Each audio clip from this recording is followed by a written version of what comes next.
Alléluia. Alléluia. Te mbola fary miarabantsika tsirairay amin'ny anaran'i Jesosy dia miaraba ho any koa amin'ireo izay manaraka amin'ny vatana na manaraka anabana. Amen. Dia ndosika hitsangana nomana amin'ny fotoana satria fantatra hoe fotoana lehibe ho antsika indray ity fotoana ity. Amen. Dia ndosika tena hoe anandram-bavaka, tena hoe koka sy vavaka nitavan'ny Tompo. Raha eo mbola misaotra anao indray zay satria fantatra fa fotoana lehibe indray mbola fahanay tena meno aminao ity fotoana ity. Fantatra fa fitiavana tokoa mbola nomenao anay ka mbola namezanao zao tominandro zao.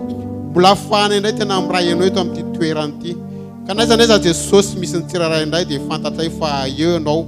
Fantatra fa hitondra hita lalany ampon'ny tsirairay indray anao Jesosy malala satria fantatra fa ianao rehefa manomana an'ity fotoana ity. Ianao rehefa manana ny drafitra rehetra mbo ahafahanao mandamina amin'ny fotoana. Ka nahatonga eto ny tsirairay Jesosy tena hoe hideranao akalazanao Jesosy malala dia ao ny fo. Zay fo mankorakoraka zay fo maty zay efa nomenao ny tsirairay indray amin'ny teony ity. Eo koa anao Jesosy efa manomana amin'ny teninao ho amin'ny mpanomponao. Dia mpanompo izay tsy mahasoa Jesosy nefa fantatra io. Fa noho ny fahasoavanao Jesosy dia ianao nefa mametaka ny teny ao amponin'ny tsirairay indray amin'ny teny ity. Ka ahafahan'ny tsirairay indray tena hoe hitondra ny teny ao ampony. Mba tsy hiverina aminao ny teny Jesosy malala sy tonga ny asa rehetrarehetra. Mba ahafahan'ny tsirairay tena hoe anisana ny zavatra rehetra tsy araka ny sitraponao Jesosy malala. Misaotra Jesosy anao ny dera ny voninahitra mandrakizay. Alléluia, amen. Ndosika tehaka mahafan'ny Tompo andesika dia raza atao tsy haiko hoe misy hira zay tena mampangeta hita hoe hirany hirizarasoa lehibe hoe milanao Jesosy dia mangataka asika tsirairay mba tena hoe hideran'izay. Tsika hiran'izany hery zany amin'izao fanompoana izao dia Manasanareo rehetra ny tokantrano ihany koa na izay manaraka anay vantana manokatra ny fonareo amin'ity maraintsy amin'ny alalan'izany izany androany. Ovina no farany rery tanto an-trano ao dia nirahoana hoe mba miala ny fomba fanao ka hitaty anao ny farany namaky Baiboly tsy hoe nitaty tonokirako fa maty ny anoananao no ny aminao maniry ny ofananao milanao ao milanao ao milanao a Jesosy ô lasai zany etaetany fonizao malalana milanao ao milanao ao milanao lasa hoe avide kasio ao avide kasio ao vangivangi fa maniry anakaiky anao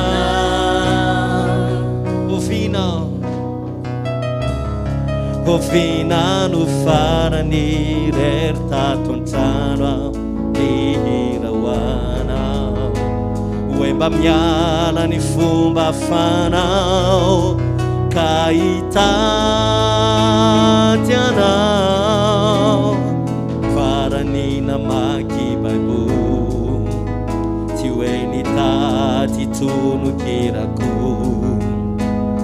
fa maty ny anoanana ny aminao maniry ny ofananao milanao ao milanao ao milanao a Jesosy ô lasai zany etaetany fonizao vao nalalana milanao ao Jesosy ô halleluja halleluja lanao a Jesosy avide kasio ao vangivangi fa maniry anakaiky anao milanao ao halleluja halleluja nao a Jesosy lasai zany etaetany fonizao vao nalalana milanao ao Jesosy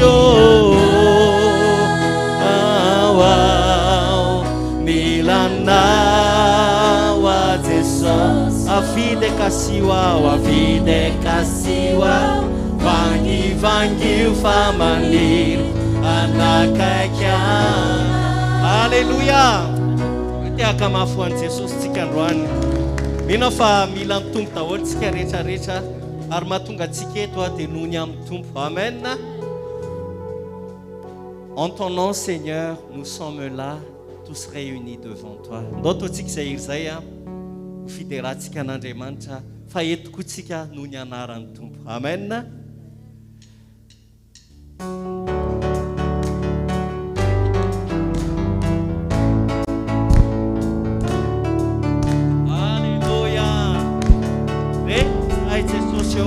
Eto anatrehanao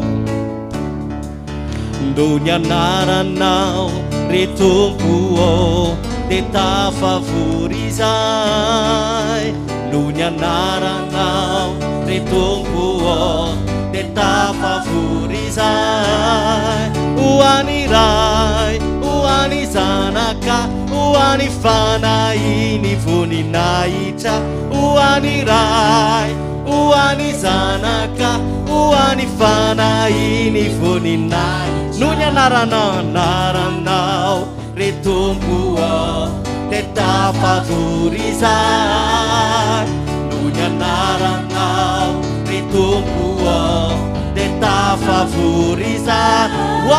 ray, hoany ray, hoany zanaka, hoany fanahiny voninahitra. Hoany ray, hoany zanaka, hoany fanahiny voninahitra. Alléluia.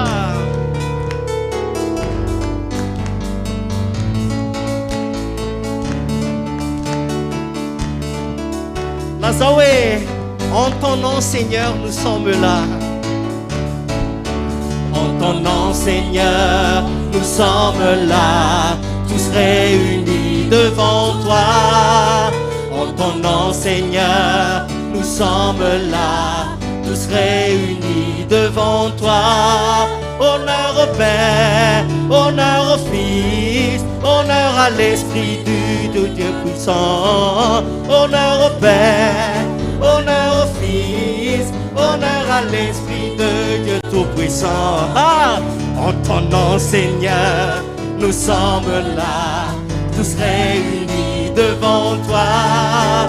En ton nom Seigneur, nous sommes là, tous réunis devant. Honneur au Père, honneur au Père, honneur au Fils, honneur à l'Esprit de Dieu tout-puissant. Honneur au Père, honneur au Fils, honneur à l'Esprit de Dieu tout-puissant. Hoany ray, hoany zanaka, hoany fanahiny voninahitra. Hoany ray, hoany zanaka, hoany fanahiny voninahitra. Alléluia.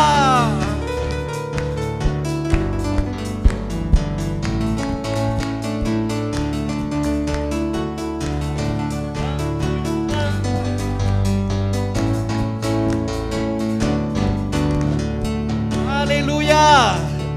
Tsara ny tompo. Amen. Voninahitra eo an' Jesosy rery ihany. Alléluia. Alléluia. Hoy dia raha ny tompo ihany tsika amin'ity androany ity dia anome voninahitra azy amin'ny fotsika ray manontolo satria tonga eto tsika hitera azy anome voninahitra azy. Amen. Alléluia. Midera tsy mankalaza ny anaranao Jesosy yo, Jesosy yo. Midera tsy mankalaza ny anaranao Jesosy yo, Jesosy yo.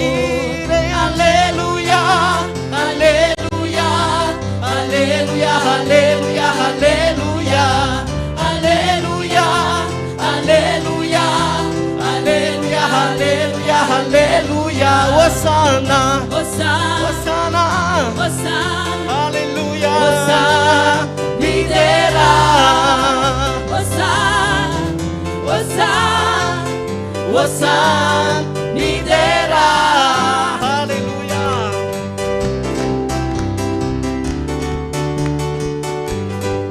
Derawis ankalatawis. Alléluia. Oiras kayanza midera simakala.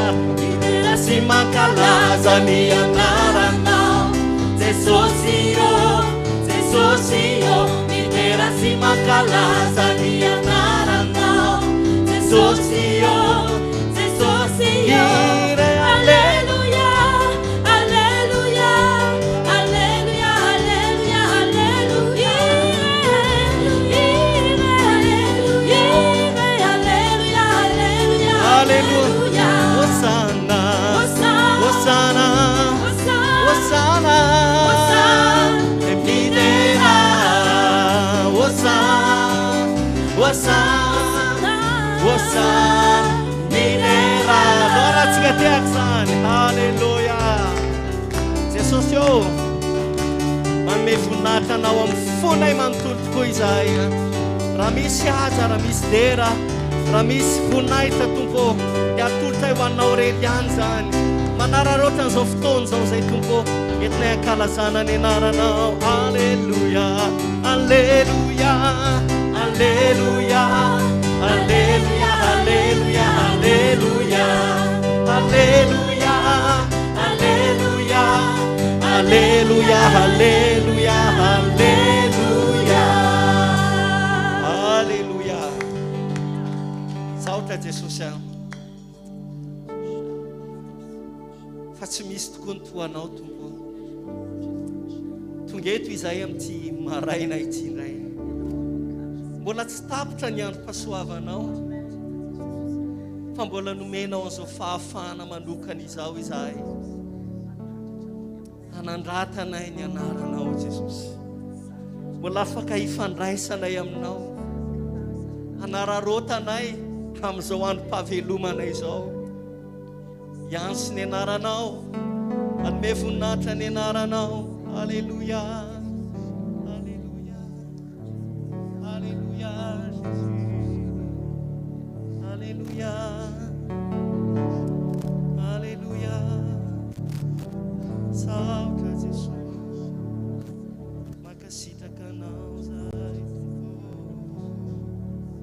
Alléluia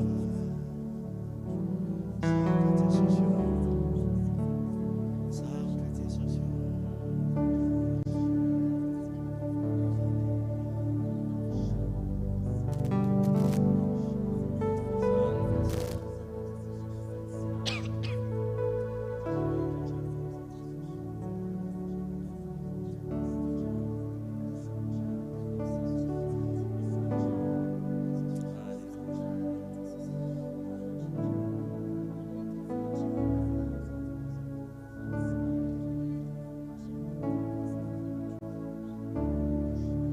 Beianao Jehovah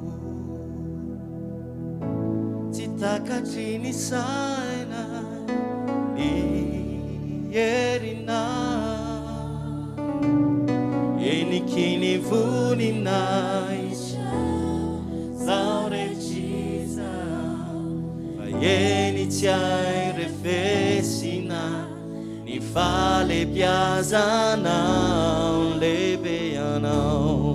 lehibe ianao Jehovah tsy takatry ny sainay ny fievitrao eniky ny voninay trao zao rehetr'izao fa eny tsy airefesina ny falebiazanao ny lanitra seza fiandriananao ny tany fitoera-tongotra izao rehetra ity izao deary ny teninao nanaovanao izany ny lanitra seza fiandrianana ny tany fitoera-tongotra zao rehetra ity zao deary ny tananao nanaovanao izany lehibe ianao Jehovah tsy takatry ny saina ny erinao eniky ny voninay trao zao rehetr'izao eny tsy airefesina ny falebiazanao lehibe ianao Jehovah lasa hoe tsy takatry ny saina ny fievitrao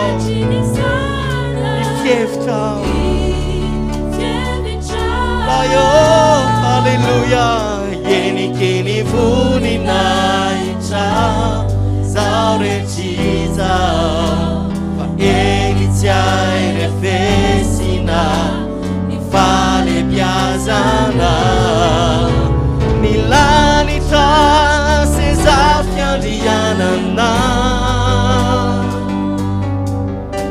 ny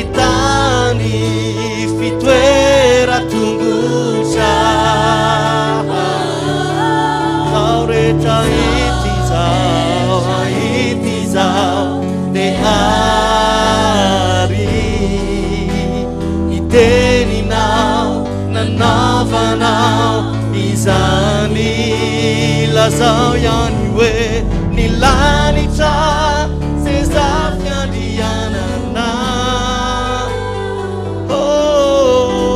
ny tany fitoeran-tongotra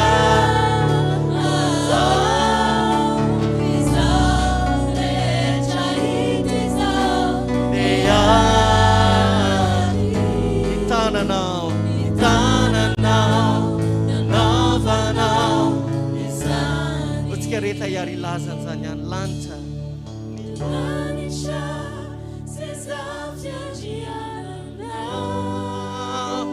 ny tany fitoeran-tongotra zao rehetra ity zao dia teninao nanavanao izany ny lanitra zay zaho fiandrianana ny tany fitoeran-tongotra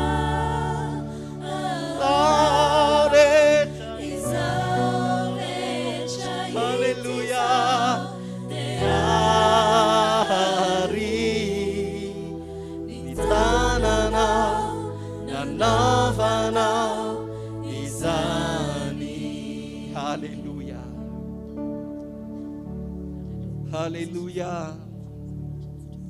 Izany matohitra ny alebiazanao tokoa tompony. Izany mahajoro eo anoloanao. Halleluja. Lay Andriamanitra ambony indrindra, lay avo indrindra, lay tsy manam-paharoa, sandratra ny eny anaranao Jesosy. Halleluja. Azonao asaina ve ny alehibean'Andriamanitra, ny fahalebiazany hery. Halleluja. Halleluja Jesosy. Halleluja.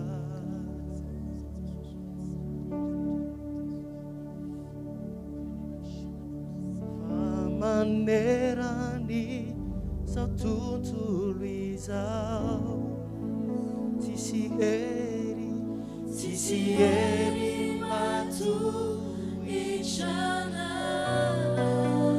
Lotsika rehetra teny iankohaka amin'ny androany,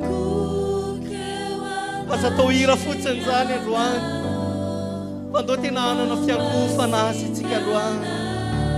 Halleluja. Fatramizay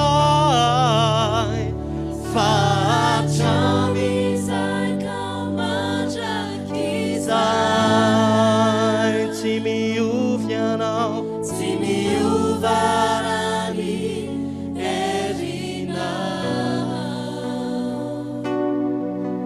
Zavaboary rehetra manaiky anao, fa masiny anao. Lasao ihany famanerany izao tontolo izao, famanerany izao tontolo izao, tsisy hery matohitrana. Miankoka eo anaty ianao, fa masiny anao. Lasao ihany fatramizay kaomandrakiza. Tena lasao mihitsy tsy miovy ianao, tsy miovarany herinao. Halleluja. Zavaboary rehetra manaiky anao, fa masiny anao. Tsika rehetra iarahirany zany, masiny anao. Raha lasy anabavy eo, rehefa hirany zany izany tsika androany a, tete tena aoka tena olanjaitsika ny zavatra loky ny vavantsika androany asa iraina tahaka ny hira fotsiny zany fa raha mba azonao antoka mora lasaina bavy raha mba fantatrao tokoa mora lasaina bavy lanjan'izao androm-pahasoavana izay ananantsika izao afahantsika mijoro eto anatrehan'ny tompo amin'ity androany ity. Halleluja. Raha ilasika hoe masina ny tompo aoka tena amin'ny herintsika rehetra amin'ny zato isan-jato ao anatsika rehetra ny lazany zany ho an'ny tompo androany. Halleluja. Halleluja. Halleluja. Masiny anao tompo. Halleluja. Halleluja.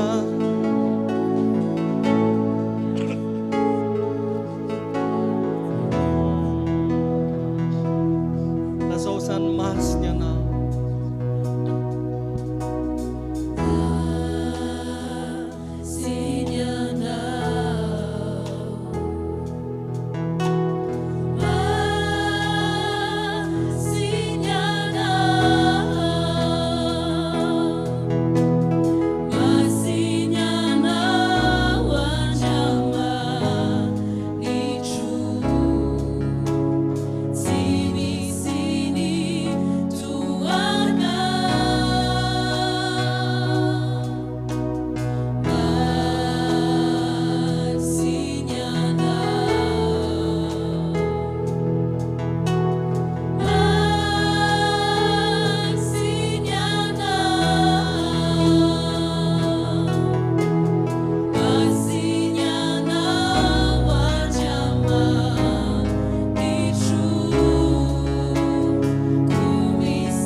Zavaboary rehetra manaiky anao famasignana. Lalasaina vavy eo otsika ankalaza ny tompo androany. Halleluja. Jesosy amin'ny contemple ny falebiazanao zay, ny atsaranao, tena tsapako atao anatin'ny foko tokoa Andriamanitra. Falebiazanao. Halleluja. Halleluja. Halleluja. Raha lasiana bavy. Ny apôstôly Paoly na dia fony mbola niaina teto ambony tany azy izy. Dia izao ny filazany ao amin'ny bokin'ny Filipiana toko voalohany hoe mifoko izy dia efa any amin'ny Tompo tanteraka na dia mbola miaina aminareo eto ambony tany azy ao. Azao mihitsy ny filazany hoe sanganehana ozy izy eo anelan'izy roa eo anatrehan'ny fiainana sy ny fahafatesana. Sanganehana ozy izy Paoly. Misalasala eo anatrehan'izy roa satria amin'ny lafiny anankiray tsy afaka fony fiangonanao fa amin'ny lafiny anankiray misaina ny fahafatesanao satria rehefa maty dia miona any amin'ny Tompo. Raha lasiana bavy mijoro eto anatrehan'ny Tompo isika androany. Za manokana mijoro eto anatrehan'ny Tompo androany. Dia mampitamberina an'izany ao anatin'ny saiko tokoa Andriamanitra fa aiza ny toerany fotsika. Fa ny amin'ny Paoly ny antony sisa hijanona eny eto amin'ity tany ity dia noho ny amin'ny fiangonan'Andriamanitra, noho ny amin'ny raha lasiana bavy. Azaina tonga azy ny laza hoe sanganehana eo anoloan'izy roa izy, eo anelan'elan'izy roa, dia eo anatrehan'ny fahafatesana sy ny fiainana, eo anatrehan'ny fiangonana sy ny fiaonako amin'ny Tompo. Dia izao tsara ny filazany. Ozy izy eo amin'ny andininy 4:20 hoe kanefa kosa hitoetra eo amin'ny nofo aho, hitoetra eo amin'ny nofo no mahasoa anareo kokoa. Aleoko izy aloha mitoetra eto amin'ny nofo. Dikan'izay raha lasiana bavy raha mpangony zany fon'ny apôstôly Paoly zany na dia miaina eto an-tany azy izy, ny fony dia any an-danitra tanteraka. Tsy haiko tsika midera ny tompo manana fahafahana tahaka izao tsika. Aoko tsika amin'ny lafiny anankiray faly tsika ny amin'ny fahavelomantsika. Faly isika fa mbola ny velomin'ny Tompo. Faly tsika fa mbola afaka eto amin'ity fiangonana ity miara-mitera ny Tompo. Fa amin'ny lafiny anankiray ny apahany be amin'ny fotsika dia aoka efa any amin'ny Tompo sady. Fa maro indraindray mbola makamamy ny tany. Fa raha ny fo ny tena kristiana raha lasiana bavy. Zatra rehetra eto amin'ity tany ity dia ho levina raha pitso sy raha afaka pitso. Fa aoka ny fahavelomantsika eto an-tany tena nararotantsika akamamina an'Andriamanitra, akamamina ny fiangonana. Alléluia. Alléluia. En ta présence tu es, tu seras toujours là.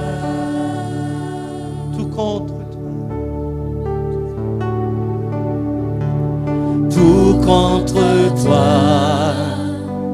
près de ton cœur, je veux entendre ta voix, Seigneur. Tu es, tu seras toujours là. Sans ébloui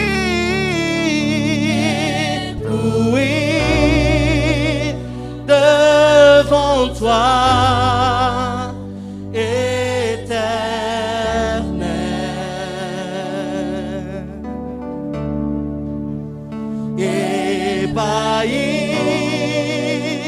Par l'amour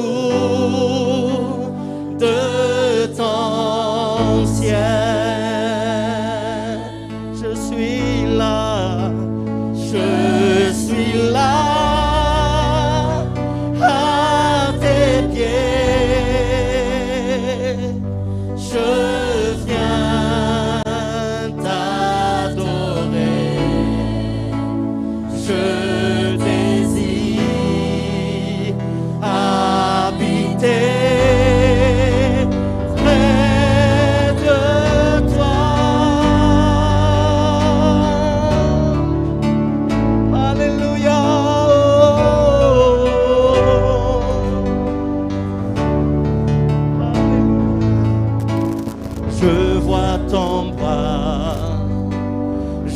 sens ta main, tu me protèges, Tu me tu soutiens, es Seigneur, tu seras toujours passant tout bord, ébloui, ébloui devant toi,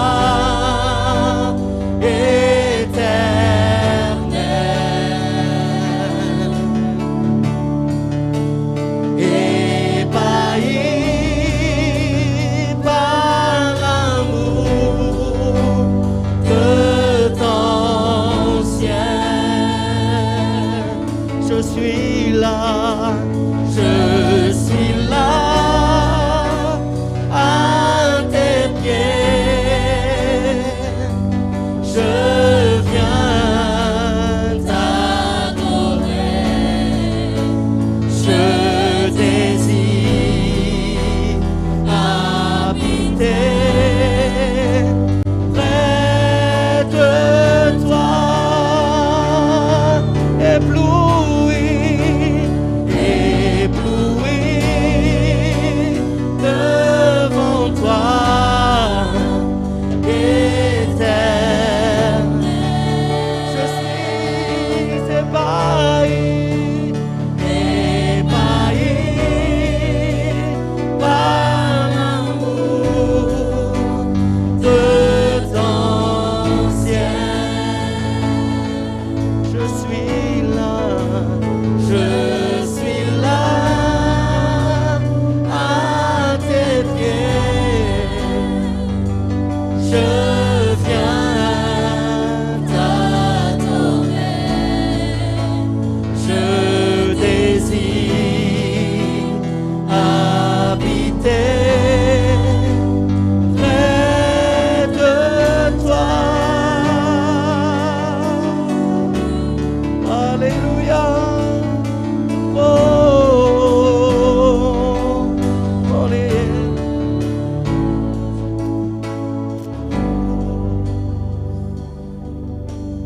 Alléluia.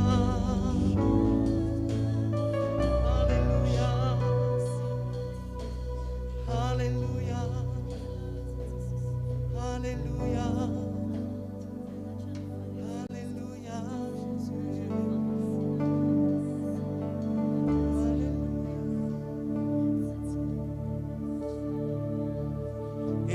Ébloui Devant toi, éternel, ébahi par l'amour de ton ciel, ébahi par l'amour de ton ciel. Je suis là, Jésus, je suis là à tes pieds. Je viens t'adorer. Alléluia. Je désire habiter près de toi. Alléluia. Salve Jesus. Alléluia. Alléluia. Tsare nom Jesus. Tsare nom Jesus. Menao fahavelomana izahay.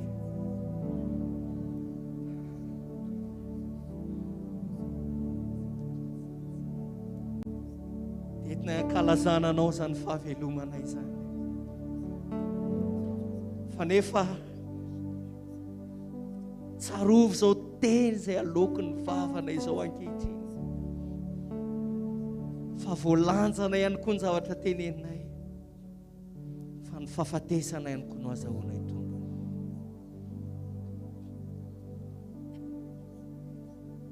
Tsy misy ninninona tompo eto amin'ity tany ity. ifikirany fonay afa-tsy ianao rery ihany. Halleluja. Halleluja. Halleluja.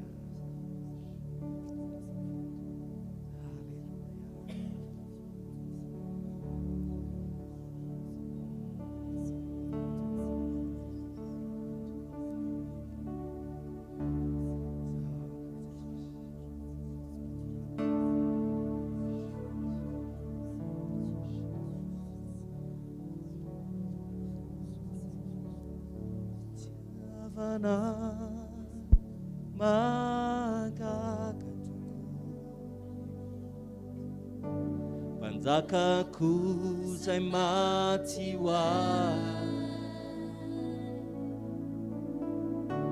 fitiavanao ny ainako eto anio, kafaly ao ny miderana lasao ihany fitiavana mahagaga tokoa. Panjakako zay maty hoahy, fitiavanao ny ainako eto anio, kafaly ao ny miderana izay atao anandratako anao. Avotrao ny solovony anao, noraisinao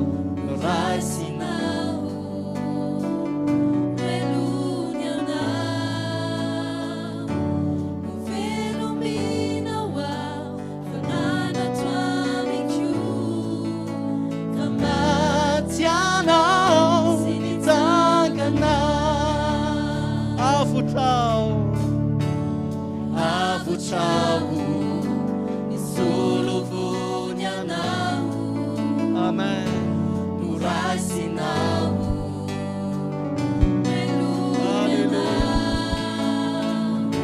no velominao ao, fanainao toamiko, famatianao sy nitsangana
Jesus panzakaku,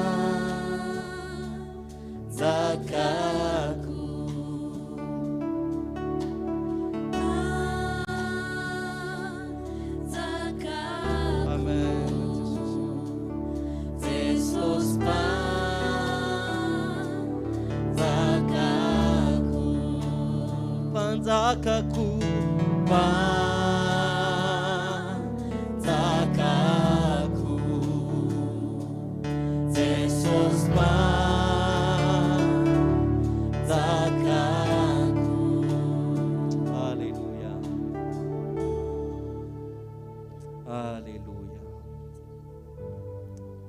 reconnaissons aminao fonay tompoko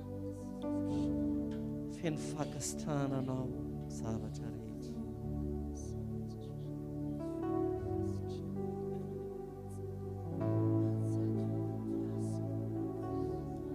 Na misaina fotsiny azy izahay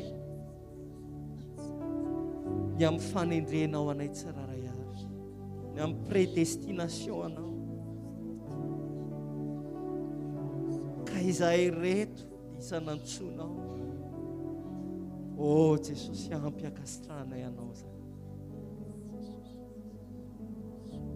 Izy izay tsy reconnaître anao Andriamanitra, tsy haika anao. Andriamanitra anao.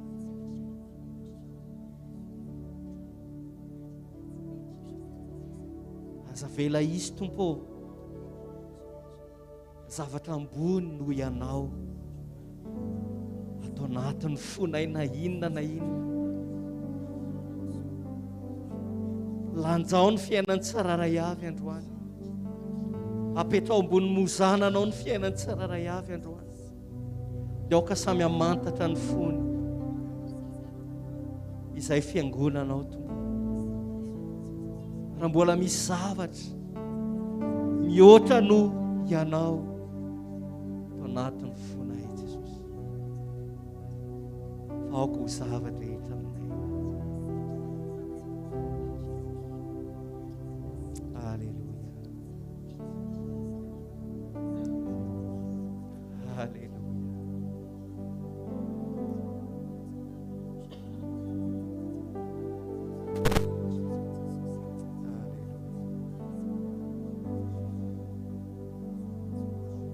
Itsika farany jiry ty hoe ho anao ny saotra eramo, ho anao reray masino satria nomena ho anay Jesosy. Zanakao anao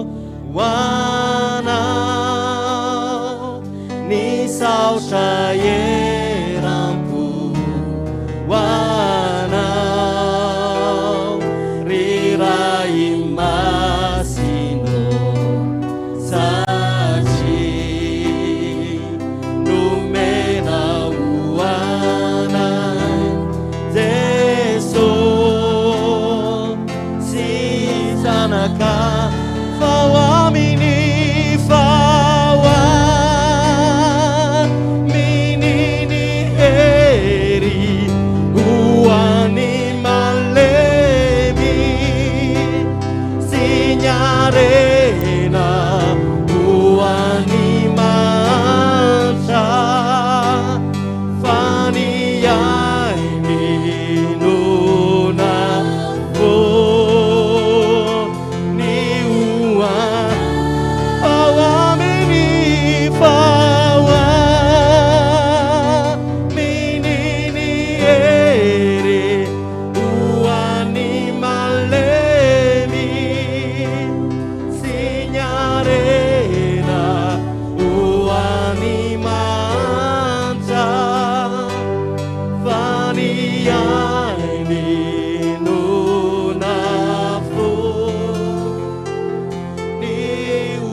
fonewana tolory azy hoe oana.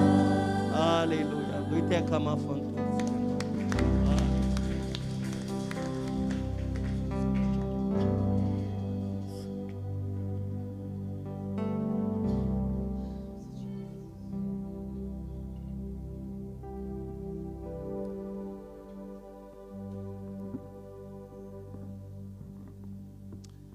Alléluia. Dia faly miarabantsika rehetra amin'ny anaran'i Jesosy. Ary miaraba ihany koa izay rehetra manaraka en ligne.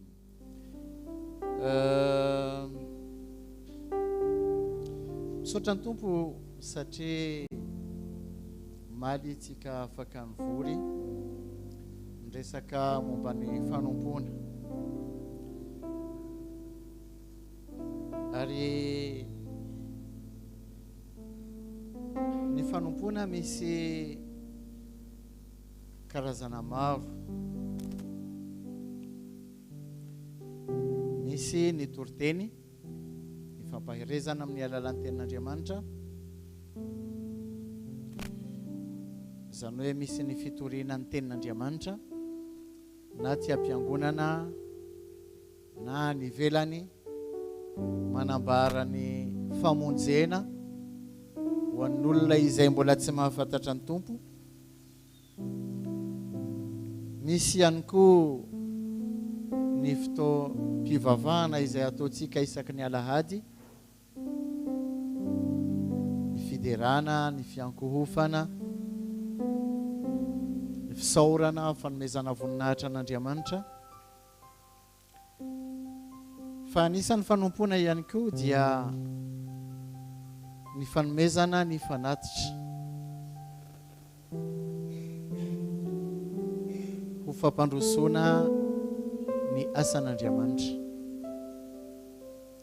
Misy olona mety tsy mahay mitoriteny, misy olona izay mety tsy manana fotoana miasa, tsy manana fotoana afa-tsy ny alahady.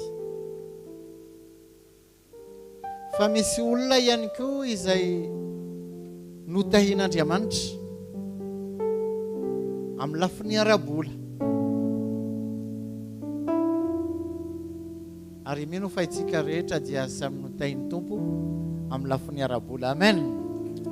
Nisany tsy mitovy fa samy mahazo fahasoavana sy fitahiana avy amin'Andriamanitra. Noho izany ny fandraisana antsika anjara amin'ny alalan'ny vola aman-karena izay ananantsika dia fomba anankiray izay ahafahantsika manompo an'Andriamanitra mba hafaniasan'Andriamanitra androso. Ny fanatitra dia tsy zava-baovao. Raha mijery ao anatin'ny testamenta taloha tamin'ny andron'ny zanak'Israely dia nampianarina izareo hoe ahoana fomba fanaovana fanatitra.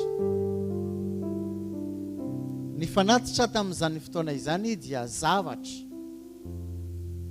ohatra biby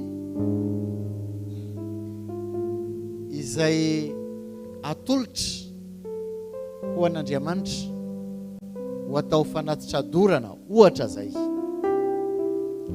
Fa misy fepetrany amin'izany satria tsy maintsy biby tsy misy klema.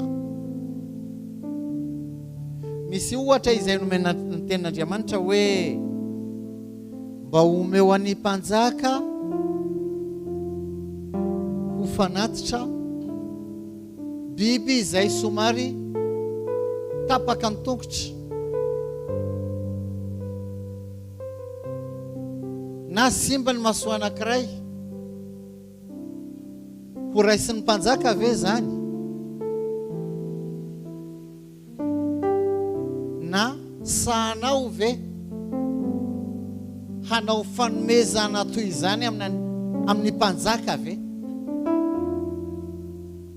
inona mahatonga ny olona manome fanomezana ho an'ny mpanjaka dia mba hahazoana inona sitraka amin'ny mpanjaka, mba hahazoana sitraka amin'ny lehibe.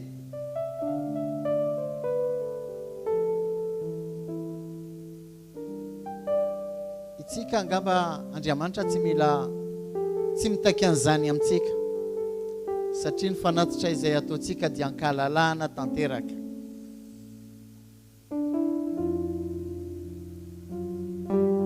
Samy manome araka izay napetraky ny tompo ao anatin'ny fony.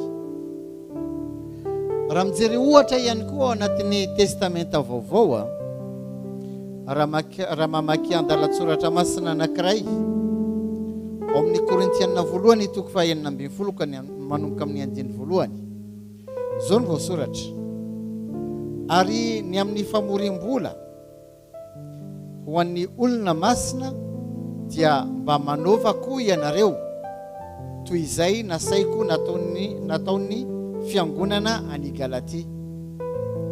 Amin'ny andro voalohany isan-kerinandro dia samy manokana ao amin'ny avy ho rakitra na mininona no anambinana azy mba ho vita raha teo ny famoriam-bola mandra-pahatongavako. Andiny fahatelo: ary rehefa tonga aho dia izay sitrakareo no hiraiko hitondra taratasy hanatitra ny fanatitrareo ho an'i Jerosalema. Paul apôstôly nampianatra ny fiangonana tao Korinto hoe mba manova tahaka ny fiangonana ao Galatia, satria ny fiangonana ao Galatia ny andro voalohany amin'izareo dia androany alahady. Ny tsika satria ny lahady ny andro ivavahantsika dia ohatrany hoe teteny hoe manomboka amin'ny latsinainy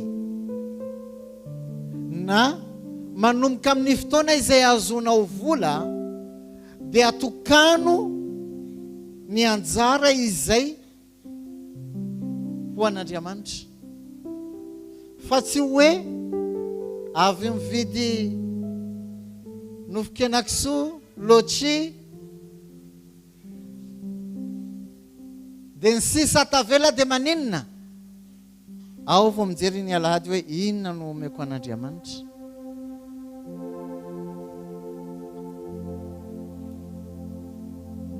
Fa zany hoe Paul teny hoe andaotsika tena atao tena ho zava-dehibe tahaka ny anovantsika ho zava-dehibe ny hofatrano, tahaka ny anovantsika ho zava-dehibe ny fandoavana ny jirama, aloha tsy atao ambany zavatra izay an'Andriamanitra, satria ny fitiavan'Andriamanitra ahy sy anao tsy nataony ho ambany zavatra, fa izay tena sarobidy indrindra, izay tena manandanja indrindra, izay tena lafo indrindra, izay natolony ho aniza ho ahy sy ho anao.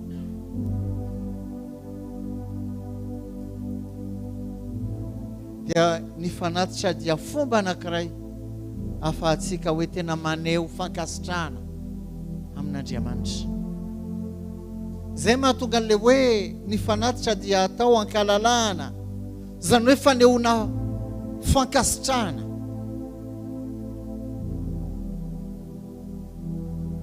Ohatrany hoe efa ho avy ny taonim-baovao, betsaka ny olona manolotra fanomezana ho an'iza, ho an'ny patron, fa maninona? Satria mila sitraka amin'ny patron. Tia aneho anatrany patron hoe tena patron tena tiako ianao, tia azo ny fonao.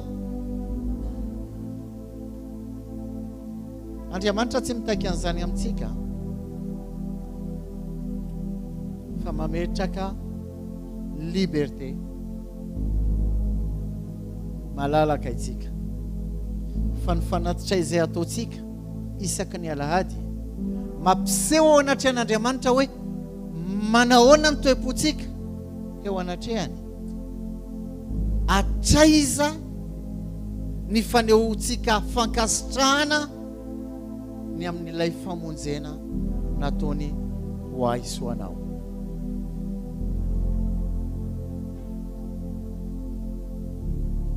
Moa ve mendrika omena ny sisa tavela ve Andriamanitra?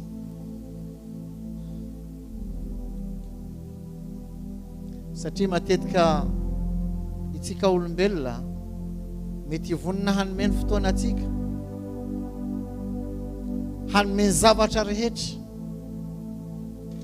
fa manahoana ny poketra atsika sa atsika manokatra malalaka ny poketra atsika ve ho an'Andriamanitra? Anjarantsika tsirairay sy ny Tompo no mamaly an'izany. Dia tsika hitsangana hanome ho an'ny nasan'Andriamanitra hankalalahana tanteraka ao anatin'ny fiderana ihany koa. Amen.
Alléluia.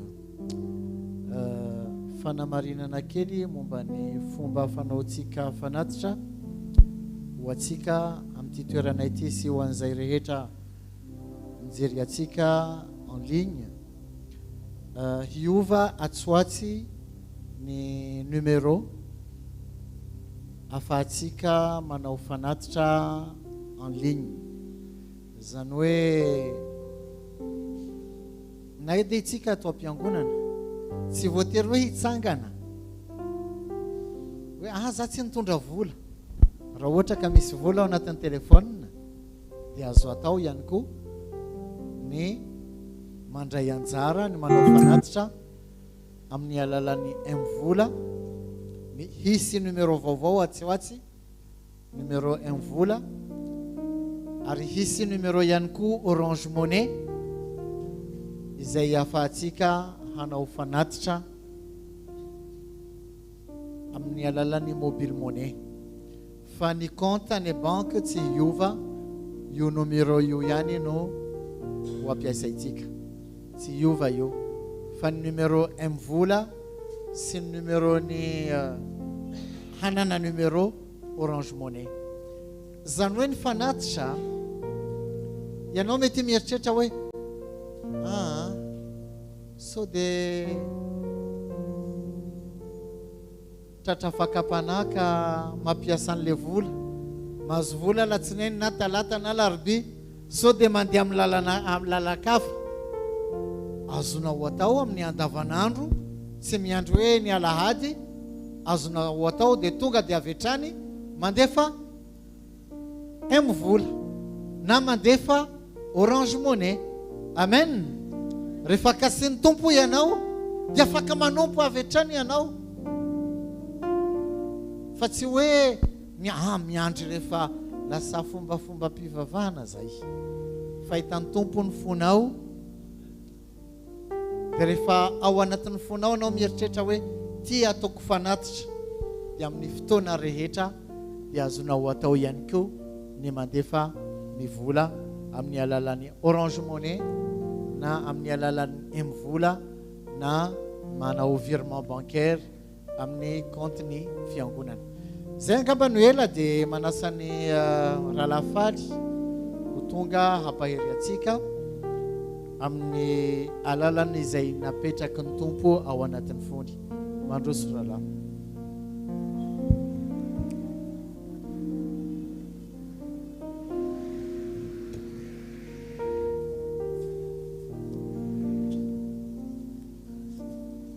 Alléluia. Alléluia.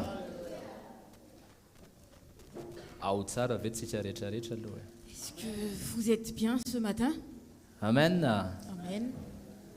Eto amina toerana isika Nous sommes dans un endroit zay ataoko hoe toerana hitahin'Andriamanitra ny fanahintsika indray androany. un endroit où Dieu bénit notre esprit aujourd'hui. Dia aoka ianao hanatena azy. Alors qu'il y ait une attente en toi, Amen. Satria raha tsisy fanatenana, tsisy fiandrasana ao anatinao a, parce que s'il n'y a pas une attente, s'il n'y a pas une espérance en toi, dia tsy afaka anao inin'Andriamanitra. Dieu ne pourra rien faire. Ao koa fantatsika Mais qu'on sache, rehefa tonga eo amin'ny fanatrian'Andriamanitra isika, quand nous sommes dans la présence de Dieu, dia Andriamanitra manambara ny sitrapony. Dieu, il dit sa volonté. Merci. Ho an'ny fiainantsika manokana. Pour notre vie personnelle, Averiko ihany ho an'ny fiainantsika manokana. je répète encore, pour notre vie personnelle. Dikan'izany raha mandre ny tenin'Andriamanitra ianao, Et donc, si tu entends la parole de Dieu, dia aoka ho raisinao hoe zaza ny ambaran'Andriamanitra izany. alors il faut que tu considères que c'est à moi que Dieu veut dire ces paroles. Ka raha tonga eto ianao amin'ity maraina ity, Donc, si tu es là ce matin, mieritreritra hoe tonga eto ianao kisendrasendra.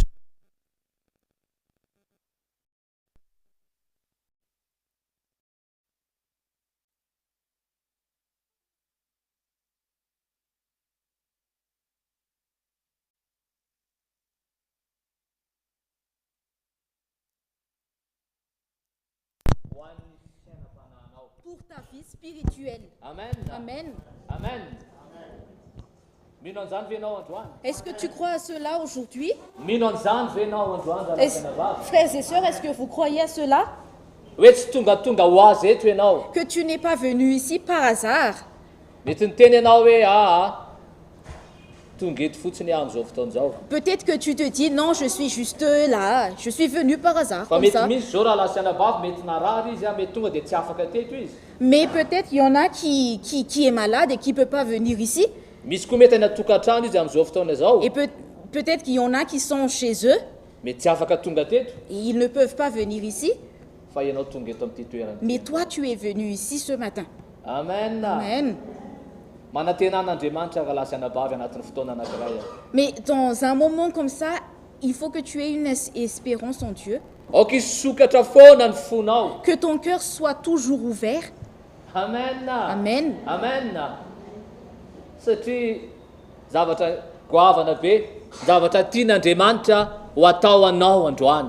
Parce qu'il y a une grande chose que Dieu veut faire aujourd'hui. Mino an'izany ve ianao rahalasy anabavy? Est-ce que tu crois à cela? Mino frères et an'izany sœurs? ve ianao? Vous croyez à cela, frères et Hoe sœurs? hanao zavatra lehibe eo amin'ny fiainam-panahinao Que Andriamanitra. Dieu va faire une grande œuvre dans ta vie spirituelle?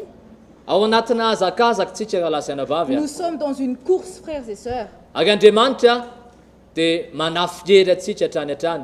Et Dieu nous équipe, il nous équipe. Manafiery atsika izy. Dieu nous équipe, Manome atsika tolotsaina izy. il nous donne l'intelligence, Manome atsika torolalana izy. il nous donne les directives Ahafahantsika ho tonga amin'ilay tanjona izay fanapahana tenainy. afin que nous puissions parvenir au but qu'il a promis pour nous.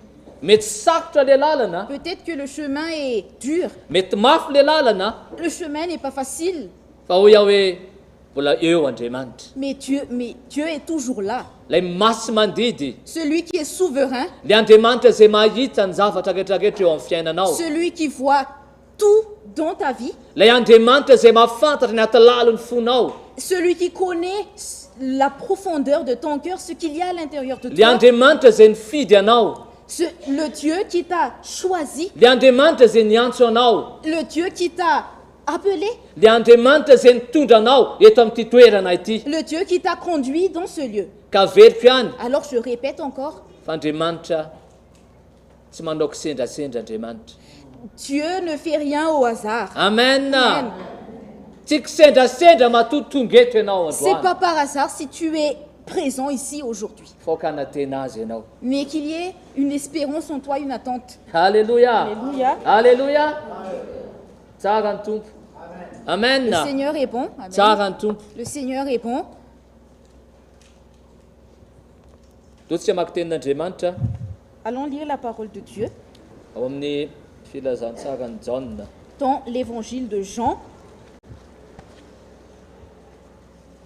Jaona toko 15 hainao be ny tenin'Andriamanitra. Jean chapitre 15 que tu connais très bien, Fa aoka tsy ho hainao fotsiny tenin'Andriamanitra. mais que ce ne soit pas juste une connaissance, Fa te-hiteny amintsika Andriamanitra ao amin'ny alalan'izany teny zany androany. mais à travers cette parole, Dieu veut nous parler, veut nous interpeller. Amen. Amen. Satria ny teny rehetra izay avoaka ny fon'Andriamanitra Parce que chaque parole qui sort du cœur de Dieu, dia teny izay hanomana atsika. c'est une parole qui nous prépare. Raha lasana bavy manomana anao Andriamanitra. Frères et sœurs, Dieu veut nous préparer. Amen. Ao tsara venao aloha Est-ce que androany. tu es bien ce matin? Hoe manomana anao Andriamanitra. Que Manomana anao Andriamanitra Dieu te prépare et Dieu me prépare ho amina voyage anankiray. pour un voyage. Alléluia. Amen. Alléluia.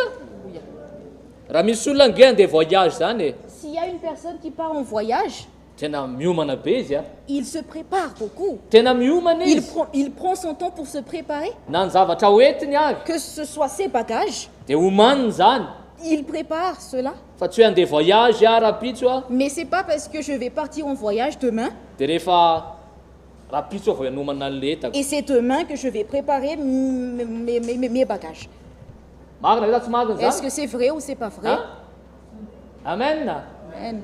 Misy ako tonga dia mety tsy matoro mihitsy ny alina n'inona ekizy. Il y en a il y a des enfants qui ne dorment pas la veille Satria efa tena maika andeha izy rapitso. parce qu'ils sont impatients de partir Dia tsy haiko demain. hoe ianao ve tena vonona be mihitsy hoe Jesosy efa misy tanjona homaninao aho. Et je sais pas, est-ce que tu es prêt que Jésus, il y a un but que tu as préparé? Netanetana ve ianao raha lasy anabavy a? Est-ce qu'il y a vraiment eu un ferveur en toi? Oh.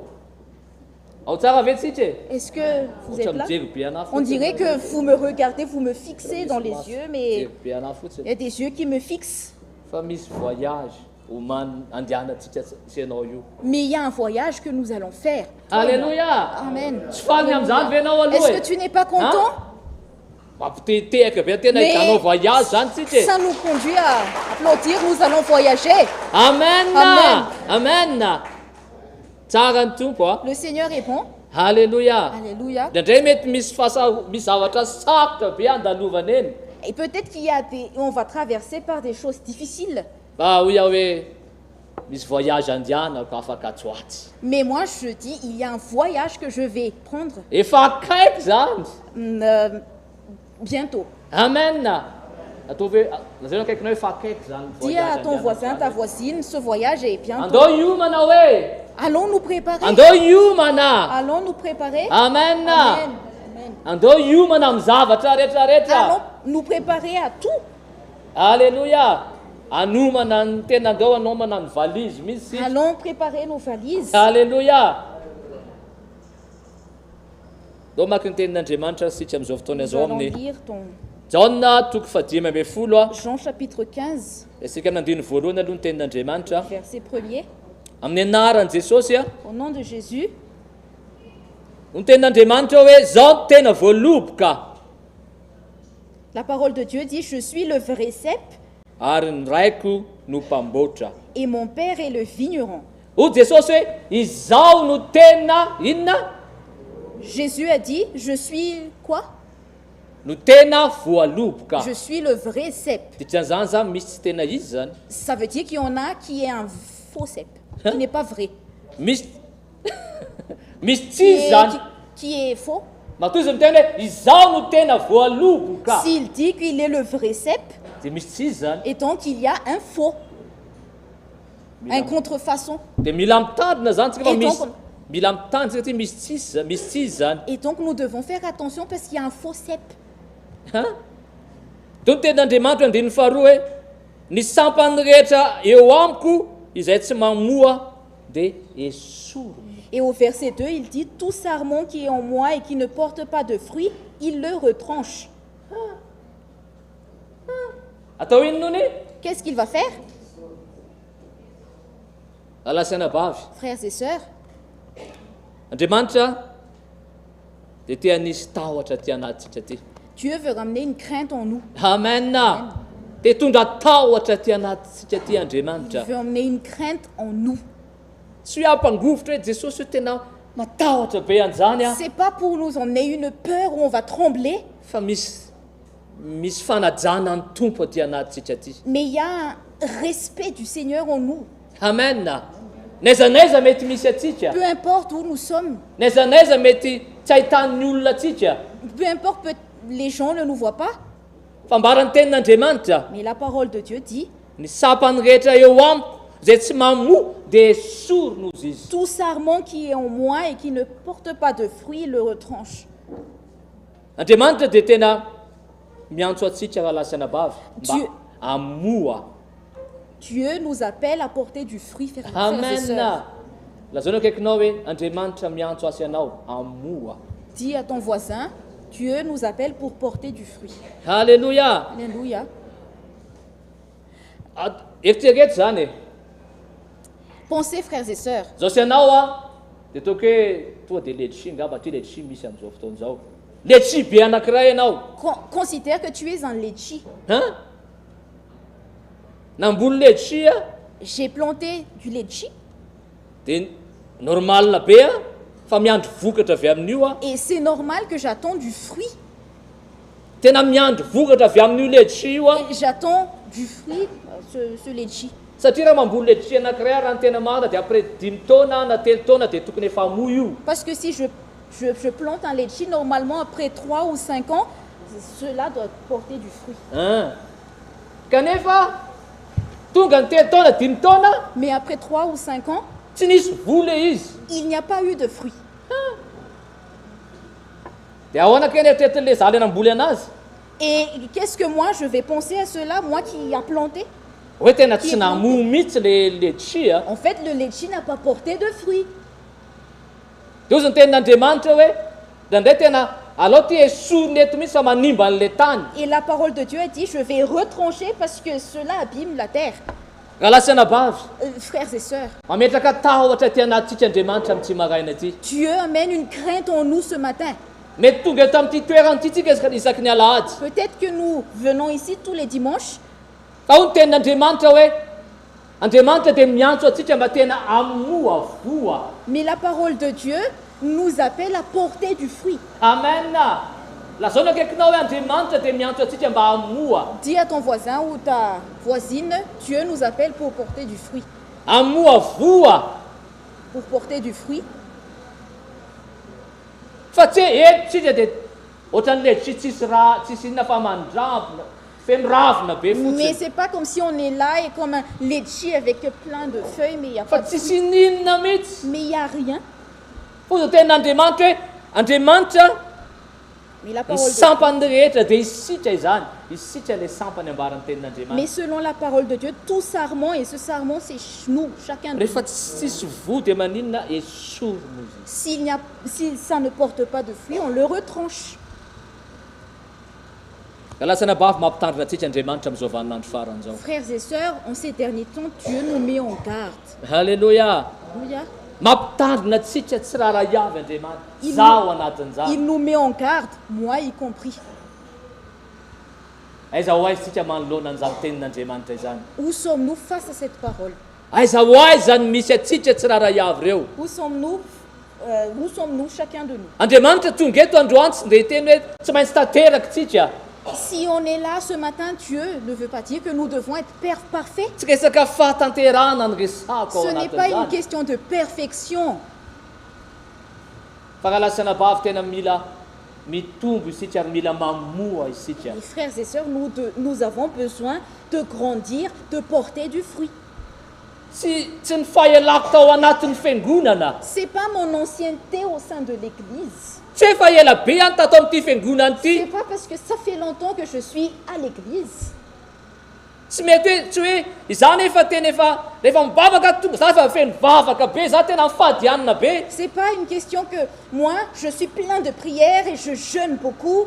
Tsy izay nambarany C'est tenin'Andriamanitra. parce que la parole de Dieu dit.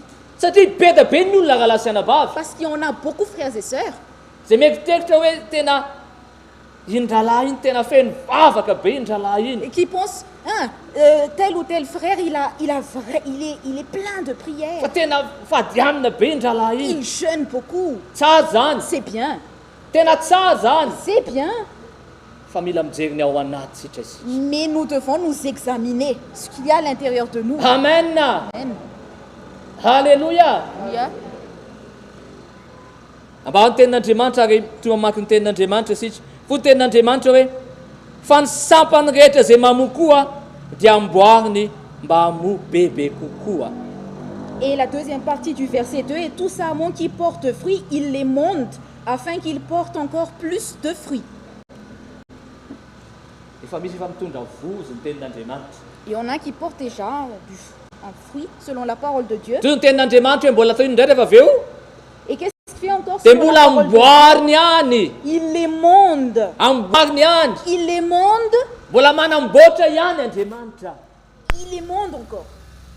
Il fait son œuvre.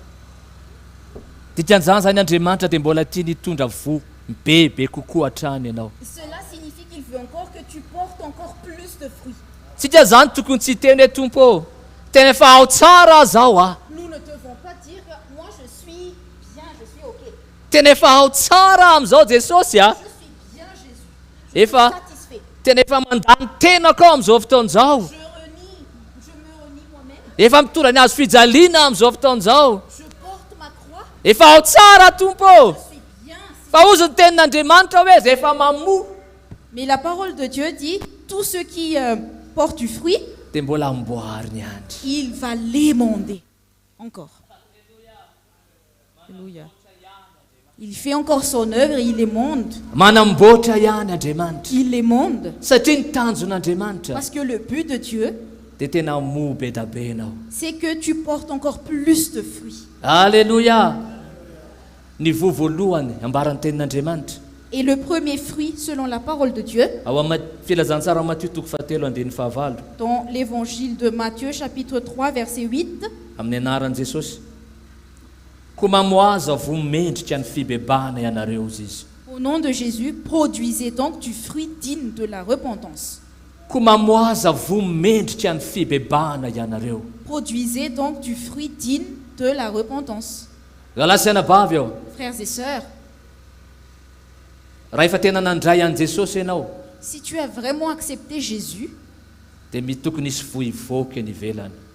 Alléluia. Il faut qu'il y ait un Tokony fruit hita. qu'on voit, Tokony ho hita un fruit qu'on voit.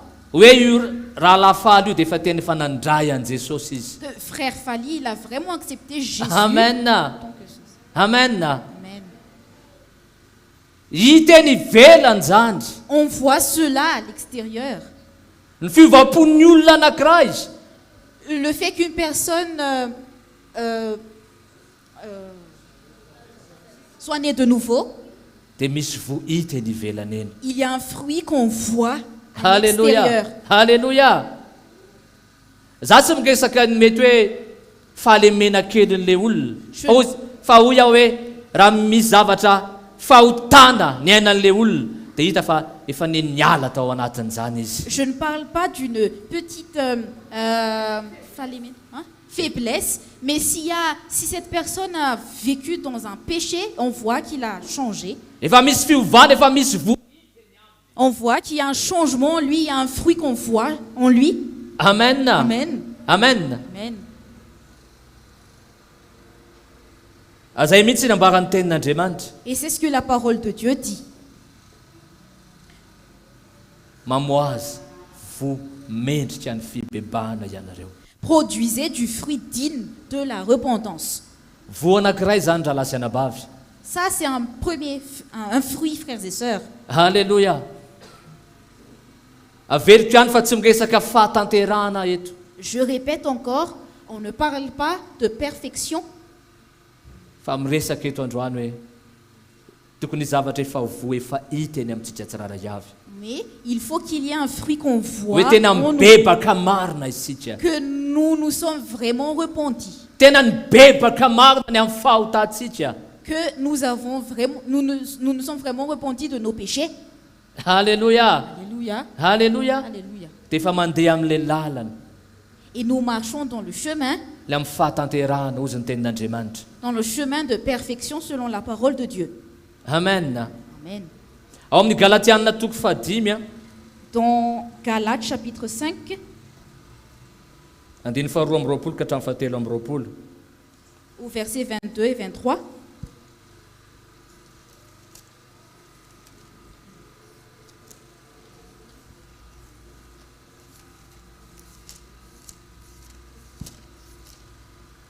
Amin'ny anaran'i Jesosy. au nom de Jésus. Fa ny vokatry ny fanahy kosa dia inona? Mais le fruit de l'esprit, c'est quoi? Inona? Inona? C'est quoi? Fitiavana voalohany indrindra. Premièrement, c'est l'amour. Alléluia. Alléluia. Fifaliana, La joie, fiadanana, la paix, faharipo, la patience, fahamoram-panahy, la bonté, fanaovan-tsoa, la bienveillance, fahamarinana, la foi pour moi, fahalemem-panahy, la douceur, la maîtrise de soi, fahonona-po.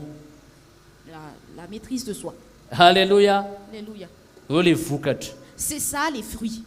le vokatra zay hitan'Andriamanitra amintsika zay manaraka azy eny. Les fruits que Dieu voit en nous pour nous qui le suivons. Amen. Amen. Mety ozy ianao hoe zany e tena mbola tsy manana zany fifaliany zany mihitsy aty anatiko aty e. Peut-être que tu te dis qu'il n'y a pas encore la joie en moi. Fa zavatra tena hita eo amin'ny olona anankiray zany zay tena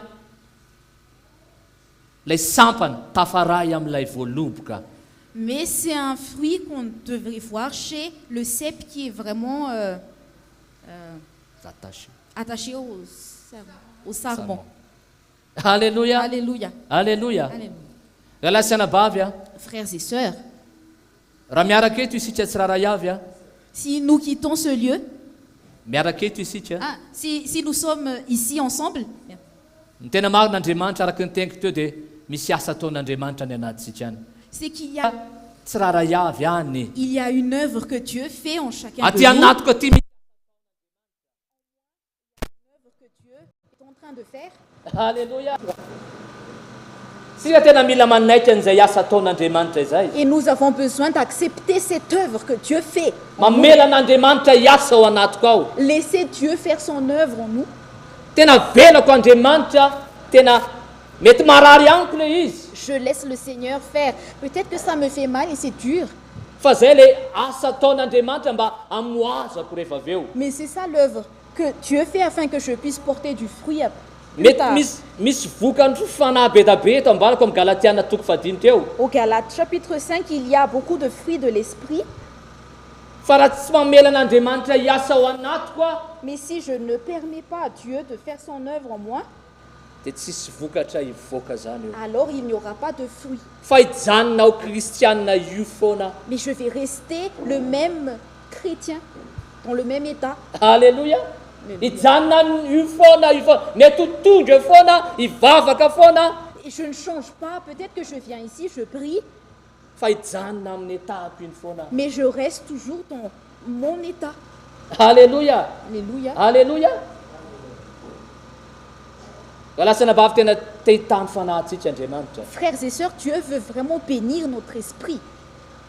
misy fotoan'andriamanitra mety manala zavatra be da be Il y a des moments peut-être que Dieu retranche beaucoup de choses. mety esogn'andriamanitra mihitsy mety fifandraisanao mety tsy araky ny sitrapon'andriamanitra Et il enlève toutes les relations qui ne sont pas selon la volonté de Dieu. mety esorony zany Il enlève cela, il ôte cela. satria tiany aninitsika amo bebe kohatrany Parce que qu'est-ce qu'il veut? Il veut que nous produisons beaucoup de fruits. amen zay ny tanjon'andriamanitra C'est le but de Dieu. misy zavatra mety tena alan'andriamanitra hoe mila amboary nitro Il y a des choses que Dieu retranche. Il y a des choses qu'il a besoin de faire son œuvre.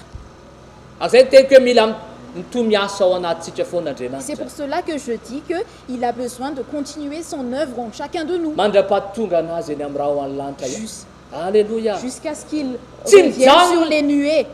tsy mijanony io asa io Cette œuvre ne s'arrête pas raha tsy eny amin'ny raha ao any lanitra Ho avy jusqu'à eny ce Jesosy. qu'il revienne sur les nuées. Quand Jésus revient, amen Amen. lazao ny akaikinao hoe tsy mijano Dis à io ton asa voisin ou ta ataon'andriamanitra ao voisine, cette anatiny. œuvre ne s'arrête pas jusqu'à ce qu'il revienne sur les nuées. alleloia Alléluia. alleloia Alléluia. aza miteny ianao hoe efa be loatra andriamanitra Ne dis pas que Seigneur, il y en a tellement beaucoup, j'en ai assez. fa mahatsara atsika io Mais cela nous fait du bien alleloia mba moaza atsika bebe koa hatrany oza pour que nous tenin'andriamanitra produisons encore plus de fruits selon la alleloia parole de Dieu. mety androanjo anao mbola tsy ao anatiko mihitsy zany fiadanana zany fa ozy hoe avelao andriamanitra namboatra ihany Peut-être que tu te dis, il n'y a pas encore cette paix en moi, mais laisse le Seigneur faire son œuvre. avelao tena namboatra anao izy Laisse-le faire son œuvre en toi. izy mahafantatra ny amintsika tsy raha Parce iavy qu'il raha connaît. Il Fatane connaît ianao. tout. Il te connaît. fatany ianao Il te connaît. baiboly dia milaza ary miteny tenin'andriamanitra La parole de Dieu dit, fony mbola tsisy ianao mbola tsy niforonona dia efa ain'andriamanitra bokony jeremia no milaza an'izany dans le livre de Jérémie, mbola tsy voanomoary ty n'est pas encore mbola tsy voaforona mbola tsisy ty n'est pas encore tu n'as pas encore existé. Dieu t'a déjà connu. oui efa fantany ianao raha lasy Dieu t'a anavavy déjà connu bien avant que tu sois. efa Mais fantany ianao il te connaît. lazao ny akaikinao efa fantany ianao e Dis à ton voisin ou ta voisine, il te connaît. fantany ianao Il e te connaît. hatramin'ny mombamomba anao ohatra efa fantany Tous. noviny ianao fiafarany fiainanao fa fantatra Andriamanitra. Tout ce qui te concerne, il connaît même la date de ta mort. Alléluia. Alléluia. Alléluia. Ka andao amelan'Andriamanitra tena nao asa ao anatsika. Mais allons permettre à Dieu de faire son œuvre en nous. Avelao izy anao satria fatany. Laisse-le faire parce qu'il connaît. Satria misy fotoantsika tena ozy ianao hoe tompo tenao ko zay Et on a beaucoup. Ça suffit. fahatanjon'Andriamanitra. Mais le but de Dieu, Dia tonga atsika tena ho vonona amin'izay fiaviany zay. c'est que nous soyons prêts pour son avènement. Alléluia. Alléluia. Alléluia. Angalasana bavy tsy tonga eto isika Frères et sœurs, nous ne sommes pas venus ici, hoe tonga andeha hivory eto fotsiny que nous sommes venus ici pour nous réunir juste comme ça. fa mino hoe misy etaetany anatina ho any Mais j'espère qu'il y a une soif en toi. hoe tompo tena efa nomaninao ho amin'izay fiavianao zay a Jesosy a. Seigneur, tu me prépares pour ton avènement. Alléluia. Alléluia. Mba tena lay kristianina zay mitondra an'izay voza izy. Que nous soyons les chrétiens qui portent ses fruits. Alléluia. Toy amaky ny tenin'Andriamanitra isika. Nous allons continuer à lire la parole de Dieu. Andiny faefatra. Ah, c'est toujours dans Galates. Oui, Galate. Ah non, c'est Jean. Jean 15. Oui. Nous allons revenir dans Jean 15. Chapitre. Jean 15, 4. Jean 15. Amin'ny anaran'i Verset Jesosy a. 4. Tomoera amiko ary izao aminareo tahaka ny sampany tsy mahay mamoa ho azy raha tsy miray amin'ny voaloboka izy a dia toy izany koa ianareo raha tsy miray amiko. Demeurez en moi et je demeurerai en vous. Comme le sarment qui ne peut de lui-même porter du fruit s'il ne demeure attaché au cep, ainsi vous ne le pouvez pas non plus si vous ne demeurez en moi.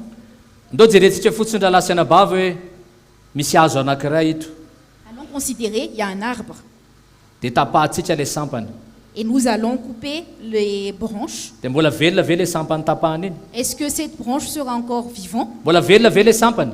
Est-ce que la branche sera encore vivante?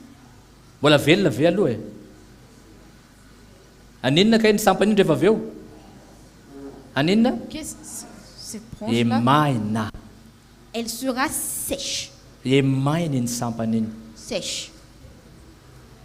Dia raha mijery isika Et si on regarde, ny tenin'Andriamanitra tomoera ambotra anareo izy izy. si on regarde la parole de Dieu, demeurez en moi. Dia zany be da be ny zavatra afoitsika. Cela signifie qu'il y a beaucoup de choses que nous devons abandonner, Misy zavatra be da be zay tena mila ajantsika que nous devons arrêter, relâcher, mba ahafahantsika tena ho tafaray amin'ilay voaloboka. afin que nous puissions être attachés au cep.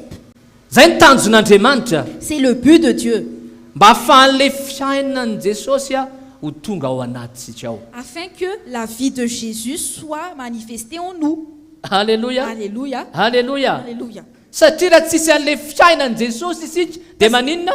Maina. Parce que si nous n'avons pas la vie de Jésus, nous serons secs. Satria be da be ny olona no mieritreritra hoe Parce qu'il y en a beaucoup qui pensent que rehefa maty teo amin'ny hazo fijaliany Jesosy a si Jésus est déjà mort sur la croix, ny tanjon'Andriamanitra le but de Dieu, dia mba ahafahantsika mandray an'izay fiainan'i Jesosy zany ao anatitsika. c'est que nous puissions bénéficier de cette vie en nous, cette vie de Jésus en nous. Tsy haiko nahazonao ny tiako ambahaka androany fa le fiainany mihitsy ny tia nitoetra ato anatsika. Je ne sais pas si tu comprends ce que je veux dire, mais c'est vraiment sa vie qu'il veut que cela demeure en nous abondamment. Satria zay mihitsy ny zavatra ambarany tenin'Andriamanitra hoe ty voaloboka ty sampany ty raha miala amin'ity voaloboka ty dia maninona? Parce que c'est ce que la parole de Dieu dit, que si on n'est pas attaché au cep, alors ce sera sec. Dia tahaka an'izany koa tsika raha lasana bavy a. Et ça en est de même pour nous. Mila an'izay fiainan'i Jesosy zay. Nous avons besoin de cette vie de Jésus. Aza ny fiainany zany tsy tonga ho azy ao anatsika ao. Et cette vie n'arrive pas à nous juste comme ça. Hoy ny tenin'Andriamanitra any amin'ny vetsika mivery fa any amin'ny bokin'ny Korintianina faharoa toko faefatra. Dans 2 Corinthiens chapitre 4, Amin'ny anaran'i Jesosy au nom de Jésus, eo amin'ny diny faraika ambin'ny folo. au verset 11, I Paoly no lazan'ilay izy hoe fa izahay izay velona dia atolotra ho amin'ny fahafatesana mandraka hariva hozy izy. c'est Paul qui a dit cette parole, car nous qui vivons, nous sommes sans cesse livrés à la mort à cause de Jésus. No ny amin'ny Jesosy À cause de Jésus. mba aseho amin'ny nofinay mety maty koa ny fiainan'i Jesosy hozy izy. Afin que la vie de Jésus soit aussi manifestée dans notre chair mortelle. Alléluia. Alléluia. Atolotra ho amin'ny fahafatesana isan'andro hozy Paoly. Nous sommes sans cesse livrés à la mort, selon Paul. Mba aseho amin'ny nofinay mety maty ilay fiainan'i Jesosy. afin que la vie de Jésus soit aussi manifestée dans notre chair mortelle.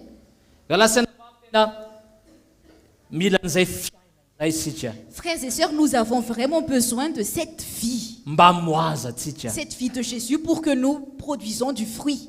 Alléluia. Alléluia. Kanefa mbaran'i Paul hoe tena mandalo an'izay fahafatesan'izay izy. Mais Paul a dit qu'il doit passer par cette mort. Lasa nabavy tena amin'ny fiainantsika kristianina Frères et sœurs, notre vie chrétienne, dia tsy afaka miala amin'izay fahafatesan'izay. notre vie chrétienne ne peut pas être dépendante de cette mort. Ne peut pas être séparée de cette mort. Tsy fahafatesantsika hoe maty ny tiako teneniny Je ne parle pas de mort physique, fa maty ny amintsika. mais de mourir à nous-mêmes. Maty ny amintsika. De mourir à nous-mêmes. Ny amin'ny momba rehetrarehetra. Mourir à moi. Alléluia. Alléluia. Nisy kalahy anankiray zay a. Il y a un frère. Dia niasa izy. Il a travaillé. Niasa tamina toerana anankiray. Il a travaillé dans un endroit. Dia le patron a mivavaka amin'Andriamanitra hafa. Et son patron prie un autre Dieu. Mivavaka amin'ny Andriamanitra hafa io patron io. Il prie un autre Dieu, ce patron.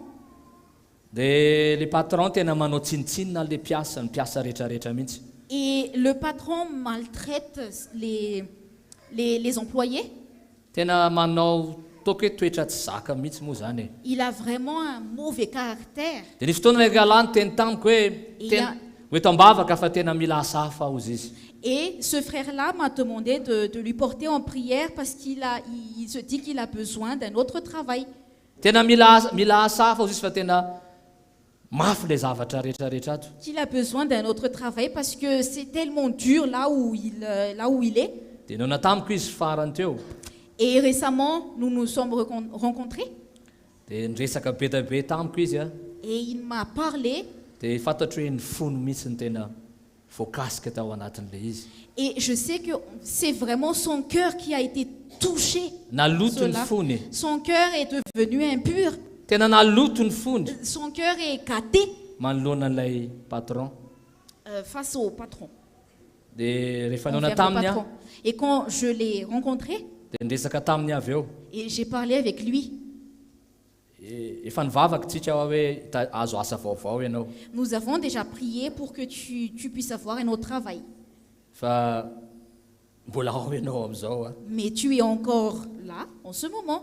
Fa Dans fotoana ton hoe tena travail, mila là. hitondranao ny hazo fijaliana ao. Mais c'est le moment pour toi de porter ta croix. Amen. Amen. Mety hiteny ngamany ianao hoe dia ahoana aloha miova asa fa tena efa trop be nataon'ilay mpampiasany e. Peut-être que tu te dis, hein, il faut vraiment changer de travail parce que ce que le patron fait, c'est tellement dur. Fa matoa Andriamanitra mitondra azy tao. Mais si Dieu l'a emmené dans ce lieu de travail, Zay nambaran'i Paul hoe tena maty isan'andro izahay hozy izy. et c'est ce que Paul dit qu'il est livré à la mort sans cesse. Mety ireo mpiara-miasa rehetrarehetra rehetra manana fo hoe ndao tena hikomy amin'ity mpampiasa ity. Peut-être que tous les collègues de travail s'unissent pour se rebeller contre lui. Fa isika Mais nous, manoloana an'izany. face à cela, Tenin'Andriamanitra dia milaza la parole de Dieu dit, fa tena le fandavatsika ny amintsika. c'est notre renoncement à nous-mêmes, Le fahafatesantsika ny amintsika. notre mort à nous-mêmes. Satria be da be ny olona miteny hoe tena nizoana izy. Parce qu'il y en a beaucoup qui disent que c'est de notre droit, c'est notre droit, Nizoana izy. notre droit. Fa raha mbola asa kosa le izy. Mais si c'est un travail, Dia hoy ny tenin'Andriamanitra hoe mila manaja ny mpampiasa isika. la parole de Dieu dit nous avons besoin d'obéir à notre supérieur. Amen. Alléluia. Mety mafy am'le izy. Peut-être que c'est dur pour lui, Fanampahaiziko azy dia zay hoe Andriamanitra fantatro fa afaka anao lalana ho anao Andriamanitra ao. mais je l'ai encouragé en disant que Dieu peut tracer un chemin pour lui. Amen. Amen. Andriamanitra afaka hikasika ny olona io zay mety hoe ozy tsy manan'Andriamanitra kafa fa afaka hita azy mihitsy ary. Raha zay tsy sitrapon'Andriamanitra. Si c'est la volonté de Dieu, Dieu peut toucher cette personne qui prie notre Dieu. Fa ny tanjon'Andriamanitra dia anamboarana ny fony ilay mitoetra ao. Mais le but de Dieu, c'est de faire son œuvre dans le cœur de ce frère, dans ce lieu de travail. Alléluia. Alléluia. Anamboaran'Andriamanitra ny fony. Pour que Dieu puisse faire son œuvre dans Zay son Andriamanitra cœur. rehefa miasa amintsika galasaina Et bavy. c'est comme ça quand Dieu fait son œuvre en chacun de nous, frères et sœurs. Naiza naiza mety toerana misy atsika. Peu importe là où nous sommes, Tsy le olona ny olana fa isika ny tena misy fanamboarana zay ataon'Andriamanitra amintsika. c'est pas la personne le problème, mais Dieu veut faire son œuvre en nous, Mba ahafahantsika tena movo tsara rehefa avy eo. afin que nous puissions porter plus de fruits. Alléluia. Tomoera amiko izy izy. Demeurez en moi, Tomoera amiko. demeurez en moi, Mba tsy ho tafasaraka aminy itsika. pour que nous ne soyons pas détachés de lui, Mba tena hanana fo tsara foana isika. pour que nous puissions toujours avoir un bon cœur, Mety de la mafy le bienveillance. izy. Mety mafy. Peut-être que c'est dur, Fa Andriamanitra nefa manana planina ao matika an'izany rehetrarehetra izany. mais Dieu a déjà un plan derrière cela. Alléluia. Alléluia. Manana drafitra Andriamanitra. Il a un plan, Manana fievitra Andriamanitra. il a ses pensées, son plan, Ary dia atonga le fiainan'i Jesosy Kristy ao anatsika. afin que la vie de Jésus soit en nous. Le fiainan'i Jesosy mitoetra ao anatsika ao. Ary ny fiainan'i Jesosy iny no mamoaka le vo eo amintsika tsiraray avy. Pour que la vie de Jésus demeure en nous, et c'est cette vie qui va nous conduire à porter plus de fruits. Alléluia. Any amin'ny Romanina toko faha 9. Nous allons lire dans Romains chapitre 6.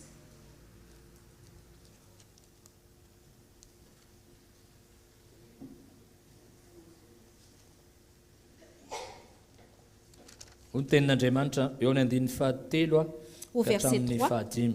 jusqu'au verset 5. Tsy fantatrareo va fa na iza isika no efa natao batisa ho amin'ny Kristy Jesosy dia natao batisa ho amin'ny fahafatesany. Ko niarana levina tamin'ny batisa ho amin'ny fahafatesana isika mba ho tahaka ny nananganana an'i Kristy tamin'ny maty tamin'ny voninahitry ny ray no andahinantsika kosa amin'ny fiainam-baovao. Fa raha nampiraisina tamin'ny endriky ny fahafatesana isika dia ho tahaka an'izany koa amin'ny fitsanganany. Ignorez-vous que nous tous qui avons été baptisés en Jésus-Christ, c'est en sa mort que nous avons été baptisés. Nous avons donc été ensevelis avec lui par le baptême en sa mort, afin que comme Christ est ressuscité des morts par la gloire du Père, de même nous aussi nous marchions en nouveauté de vie. En effet, si nous sommes devenus une même plante avec lui par la conformité à sa mort, nous le serons aussi par la conformité à sa résurrection. Ny 15 dia ato amin'ny teny gasy izy tena tsy malaza tsara an'ilay izy hoe fa raha napraisina. Fa amin'ny teny français dia hoe natambatra même plante. Tena napraisina amin'ilay voaloboka mihitsy zany isika. Donc si nous sommes devenus une même plante avec le cep, Tena ray aminy. nous sommes un avec le cep. Alléluia. Alléluia. Tena ray aminy. Nous sommes un avec lui, le cep. Eo atsika zay fa niditra tao anatin'izany rano batisa izany. Donc si nous avons déjà pris l'eau du baptême, Dia zany zavatra najoboka fotsintsika. donc nous avons été Tsy hoe na- immergés. Tsy hoe najoboka tao anaty rano fotsintsika. C'est pas juste que nous avons été immergés dans l'eau, Fa napraisina taminy isika. mais nous avons été unis avec lui Tamin'ny fahafatesany ozy ny dans tenin'Andriamanitra. sa mort. Selon Tamin'ny la parole de Dieu, fahafatesany. dans sa mort. Alléluia. Alléluia. Galasiana bavy. Frères et sœurs, Andriamanitra miantso antsika mba tena hitoetra ao aminy. Dieu nous appelle pour que nous puissions demeurer en lui. Tsy hoe hitoetra ao amintsika dia hoe tonga any am-piangonana fotsiny dia hanao asan'Andriamanitra fotsiny a. Demeurer en lui, ça ne veut pas dire que je viens à l'église et je vais servir, Fa andaniny amiko a. mais je me renie à moi-même Hitondra ny hazo fijaliako a. et je me charge de ma croix. Alléluia. Alléluia. Andaniny amiko a. Je me renie moi-même satria ity nofo ity ndre parce que cette chair, ity mihitsy ny tena mila maty. c'est cette chair qui doit mourir. Amen. Ity mila maty raha lasa anabavy a. C'est cette chair qui doit mourir, frères et sœurs.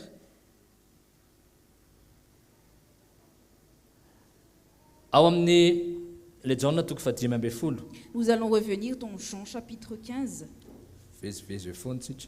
Nous allons faire un va-et-vient. Jean 15.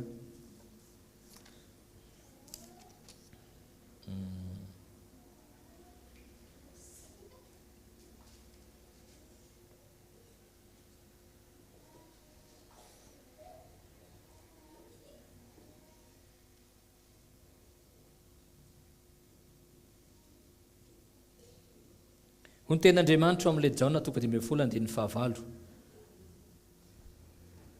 Izany ozy izy no ankalazana ny raiko mba hamoaza anareo hamoaza anareo be ka ho tonga mpianatro ianareo.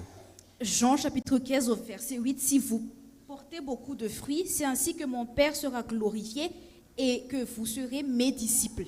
Alléluia. Alléluia. Rehefa mitondra vo betsaka isika, Si nous portons beaucoup de fruits, zay nanomezana voninahitra an'Andriamanitra. c'est ainsi que le Dieu sera glorifié. Hanomezantsika voninahitra an'Andriamanitra. Que nous glorifions le Père, que nous glorifions Alléluia. Dieu Tonga mpianatra ny isika. et que nous devenons ses disciples. Tsika zany tsy araka ny ambara hoe tsy mpinotsotra fotsiny sika, Nous ne sommes pas juste des simples croyants, fa tena mpianatra Jesosy. mais nous sommes les disciples de Jésus. Alléluia. Alléluia. O tsara venao aloha androany. Est-ce que Amen. vous êtes OK ce matin? Tsy niantso anao Andriamanitra mba tena ho mpinotsotra fotsiny, Dieu ne t'a pas appelé pour devenir un simple croyant tout simplement, fa mba hanomezantsika voninahitra an'Andriamanitra dia mila mitondra vo betsaka isika ozy ny tenin'Andriamanitra. mais pour que nous puissions glorifier Dieu, nous avons besoin de porter beaucoup de fruits. Mino raha lasa anabavy fa raha tonga eto reo dia tianome voninahitra an'Andriamanitra. Moi, j'espère que si tu es venu ici, c'est que tu veux vraiment glorifier le Za Père. tianome voninahitra an'Andriamanitra. Je veux glorifier Dieu.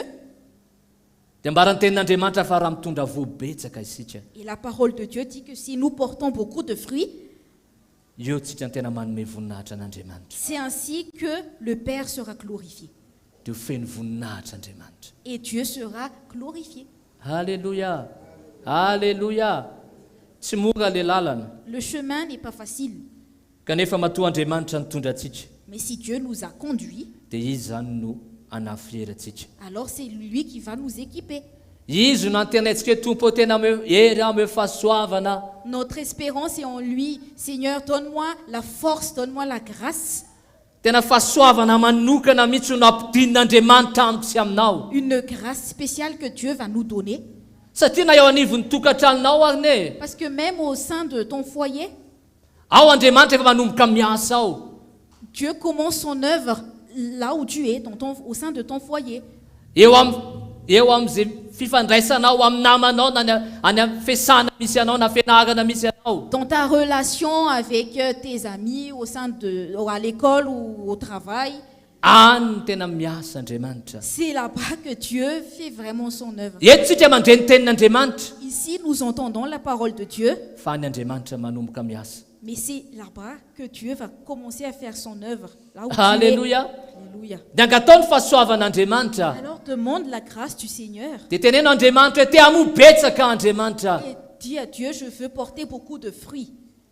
Raha lasa anabavy, Frères et sœurs, mila matiny amintsika isan'andro isika. nous avons besoin de mourir à nous-mêmes sans cesse, chaque jour. Satria ny tenin'Andriamanitra dia milaza, Parce que la parole de Dieu dit, dia tsika dia natao hanahaka an' Jesosy isan'andro. nous sommes appelés à imiter Jésus tous les jours. Hanahaka azy ozy, L'imiter, azo ny endriny. avoir son image. Son image. Zay ny tena planin'Andriamanitra ho asy anao io. C'est le plan de Dieu pour toi et pour moi. Androany mety mbola ohatsy ianao hoe zany mbola tsy tanteraka mihitsy androany. Peut-être que tu te dis aujourd'hui, mais je ne suis pas parfait.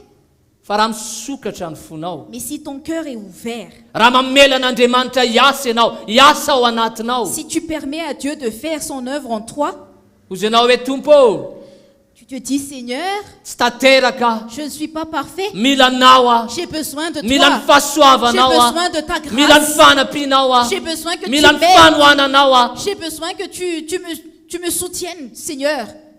manaova asa ty anatiko aty Fais ton œuvre en moi. galasana bava velao andriamanitra anao asa ao anatinao Frères et sœurs, laisse le Seigneur faire son œuvre en toi. fa zay ny andrasan'andriamanitra amiko sy aminao C'est ce que Dieu attend en toi et en moi. raha misy zavatra atsoahan'andriamanitra S'il y a quelque chose que Dieu retranche, toy izy ianao hoe tompo manaitra an'izany a jesosy a alors tu te dis, Jésus, j'accepte cela. satria ty amo ianao Parce que tu veux porter du fruit. amen mba ho kristianina mitondra votsika galasy anabavy a Pour que nous soyons des chrétiens qui portent des fruits, frères et sœurs, fa tsy kristianina mandrobona be fotsiny mais pas des chrétiens qui ne portent pas de fruits. amen tsy haiko na zany ny ao anatinao fa ny tompo manambaran'izany amiko sy aminao amin'ity maraina ty Je ne sais pas si c'est ce que toi tu ressens, mais c'est ce que le Seigneur veut nous transmettre à toi et à moi aujourd'hui. raha misy zavatra ho tsoahan'andriamanitra tsy haiko ny fifandraisanao ny zavatra ho tsoahan'andriamanitra ozy ny tompo hoe atsaminony ty zavatra anankiray ty S'il y a des choses que Dieu enlève, qu'il ôte, peut-être il y a des relations. S'il y a quelque chose que Dieu enlève en toi, vonina venao ao anatin'izany est-ce que tu es prêt? miantso atsika tsirara iavy andriamanitra galasy anabavy Dieu nous appelle, chacun de nous, fa misy tanjona homanin'andriamanitra parce qu'il y a un but qu'il prépare, que Dieu prépare. araky ny teniko teo hoe misy voyage homanin'andriamanitra ho asy ianao Et comme j'ai dit au début, il y a un voyage que Dieu prépare pour toi et pour moi. mila miomana ny amin'izany isika isan'andro isan'andro Et nous avons besoin de nous préparer à cela chaque jour. aza miteny foana hoe tompo eto foana jesosy a miankina amin'ny fahasoavanao eto a jesosy a Ne dis pas que Jésus, je suis toujours là et je fais confiance à ta grâce. fa mity fotoana androany ity izy Mais aujourd'hui, miteny amiko sy aminao andriamanitra Dieu te parle et Dieu me parle. fotoana zao rahalasy anabavy C'est le moment, frères et sœurs. zao ny fotoana rahalasy anabavy a C'est maintenant, frères et sœurs. C'est le moment. te amoa Je veux porter du te fruit. hitondra vobetsaka Je veux porter beaucoup de fruits satria tsy zavatra afaka ataon'andriamanitra parce que Dieu ne peut rien faire. raha tsy manaiky zao sy anao rahalasy Si anabavy a nous n'acceptons pas, frères et sœurs, dikan'izany miankina amiko sy aminao le izy et donc cela dépend de toi et de moi. tsy miankina amin'ny eo akaikinao fa isika manokana Ça ne mihitsy dépend pas de ton voisin ou de ta voisine, mais de nous personnellement. alleluia Alléluia. amen Amen. miankina amiko lazanao akaikinao miankina aminao le Dis izy à hoe, ton voisin, ta voisine, ça dépend de miankina toi. aminao Ça dépend de toi. vonina venao Est-ce que tu es prêt? Est-ce que tu es prête? alleluia Alléluia. mino fa raha mandre an'izany tenin'andriamanitra anao dia tena kristianina te amo ianao Ah, j'espère que si tu entends cette parole, c'est que tu es un chrétien qui veut porter du fruit. mampitandrina antsika andriamanitra galasy anabavy Le Seigneur nous avertit, il nous met en garde, frères et sœurs. mampitandrina antsika mampitandrina andriamanitra Dieu me met en garde. Dieu te met en garde. alleluia Alléluia. raha tonga eto amin'ity toeran'ity tsika tsy andany fotoana eto fotsiny raha izaho manokana aloha Pour moi, personnellement, si nous sommes venus dans ce lieu, nous n'allons pas perdre notre temps, tout simplement. araky ny teko tamin'ny voalohany teo hoe Comme j'ai dit au tout début, andriamanitra tena manambara ny sitrapony amintsika manokana Dieu veut nous transmettre sa volonté à nous, personnellement personnelle, à nous personnellement. alleluia Alléluia. isika manokana mihitsy no ambaran'andriamanitra amin'izany Nous, personnellement, à nous. satria raha ho avy eny amin'ny raha ho an-lanitra jesosy Parce que si Jésus revient sur les nuées, tsy ny finoany mamanao na ny finoany vadinao fa ny finoanao enao mihitsy c'est pas la foi de ta mère ou de ton mari, mais c'est toi, c'est ta foi. enao Toi, personnellement. isika manokana mihitsy Nous, chacun de nous, personnellement. kandroany tena andao amaly an'izany antson'andriamanitra izany. Et aujourd'hui, allons répondre à cet appel. Alléluia. Alléluia. Mety tsy mora le izy. Peut-être que c'est dur, c'est pas facile. Ahoy aho hoe tompo manaika Jesosy. Mais je dis Jésus, j'accepte. Amboary a Jesosy. Fais ton œuvre en moi. Amboary a Jesosy. Émonde-moi. Satria te amo bebe koa Jesosy. Parce que je veux porter beaucoup de fruits. Alléluia. Mino fahita hita ao anatinao zany.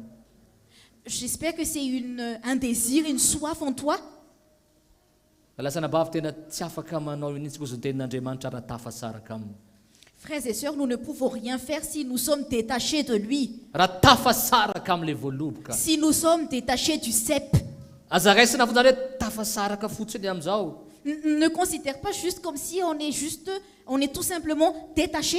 Fa le fiainana avy aminy mihitsy. Mais c'est vraiment la vie qui en découle, la vie qui vient de cela. Le fiainana zay tena avy aminy Jesosy ray nikorina aty anatiko aty mihitsy. La vie de Jésus qui coule en moi. Etaeta ao anatinao ve zany. Est-ce que c'est une soif en toi? Fanirina ao anatinao ve Est-ce zany. que c'est un désir qui est en toi? Satria zay le fiainana maha-kristianina raha lasana bavy. Parce que c'est ça la vie chrétienne, frères et sœurs.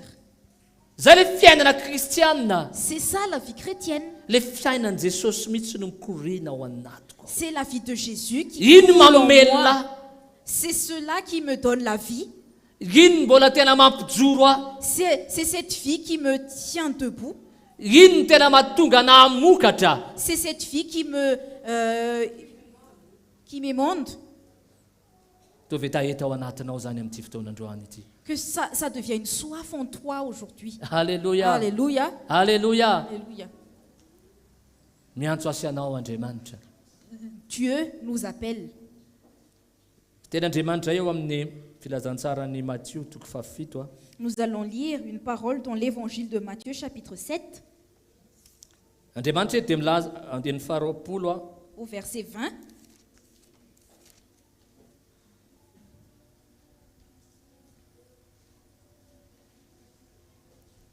Lovakitsika manomboka amin'ny andiny fadimy ambin'ny folo ary. Allons lire à partir du verset 15. Mampitandro izy ny amin'ny mpaminany sandoka. Il nous met en garde des faux prophètes. Hoy ny tenin'Andriamanitra amin'ny anaran'i Jesosy eo amin'ny fadimy ambin'ny folo.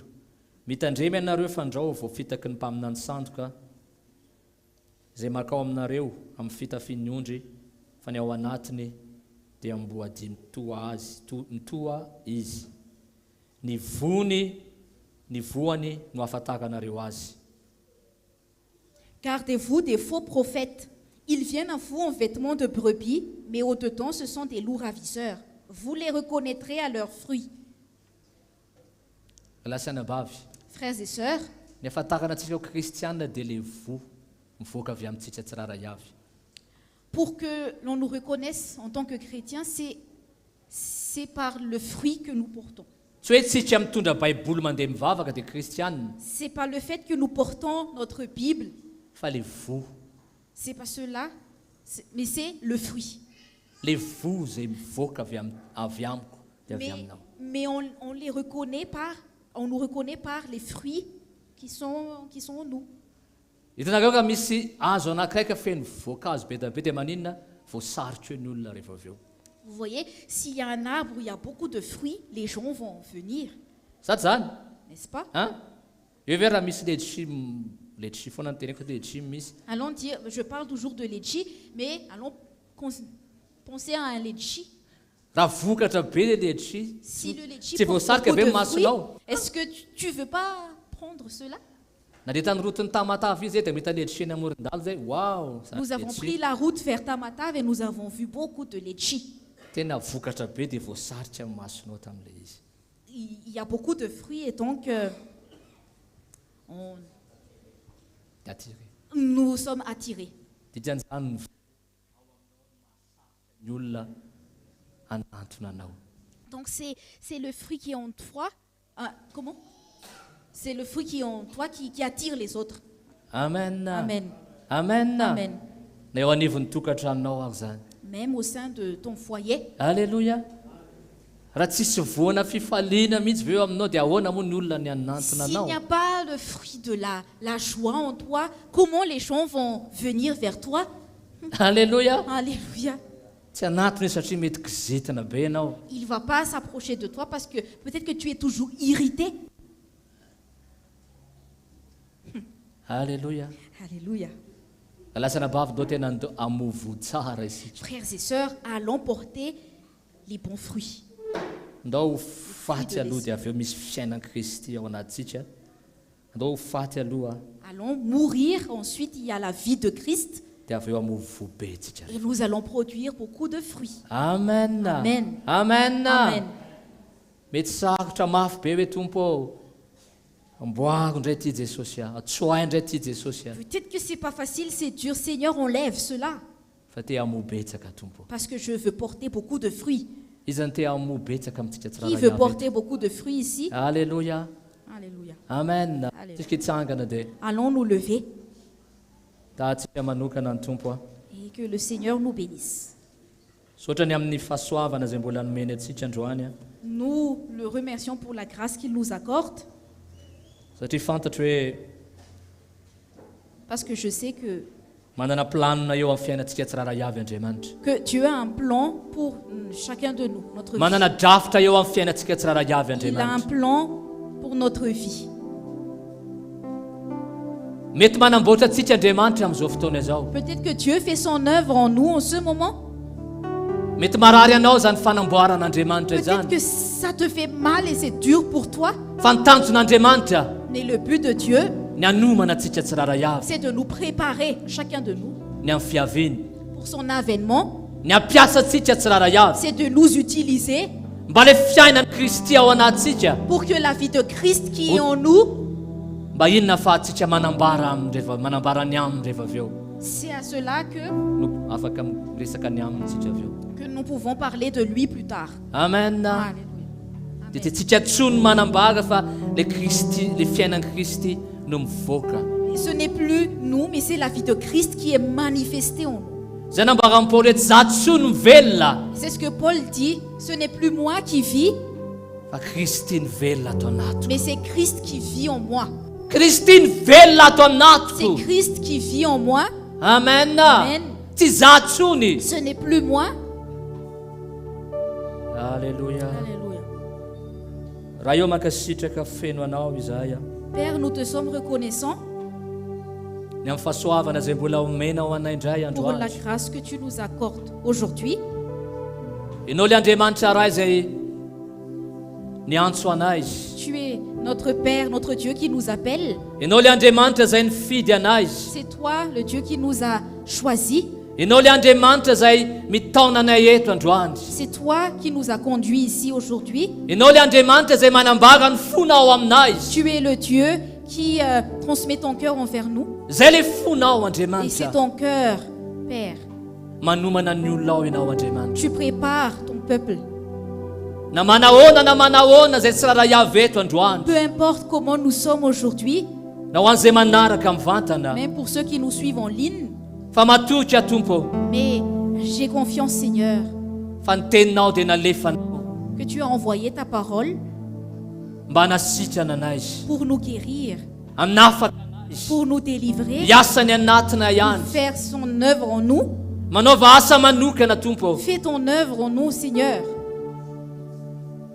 Ianao ny andresy lahatra Tompo. C'est toi qui vas Ny convaincre. fanamasinao Seigneur. Andriamanitra. C'est ton Saint-Esprit Ny tona fandresen-dahatra manokana ao anatinay tsiraray avy. qui va ramener une conviction chacun de nous. Miasa Jesosy. Fais ton œuvre, Jésus. Alléluia. Alléluia. Alléluia. Sotra Tompo.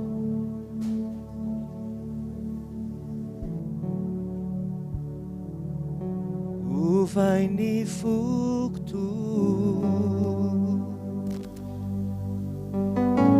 o tonga vava ovai ao Jesosy ovai ny fokto o toy ny anao otoniana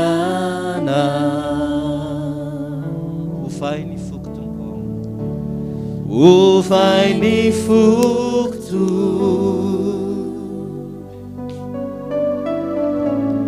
otonga vava ovay ao Jesosy ny fokto otonianao otonianao ianao nahary ahy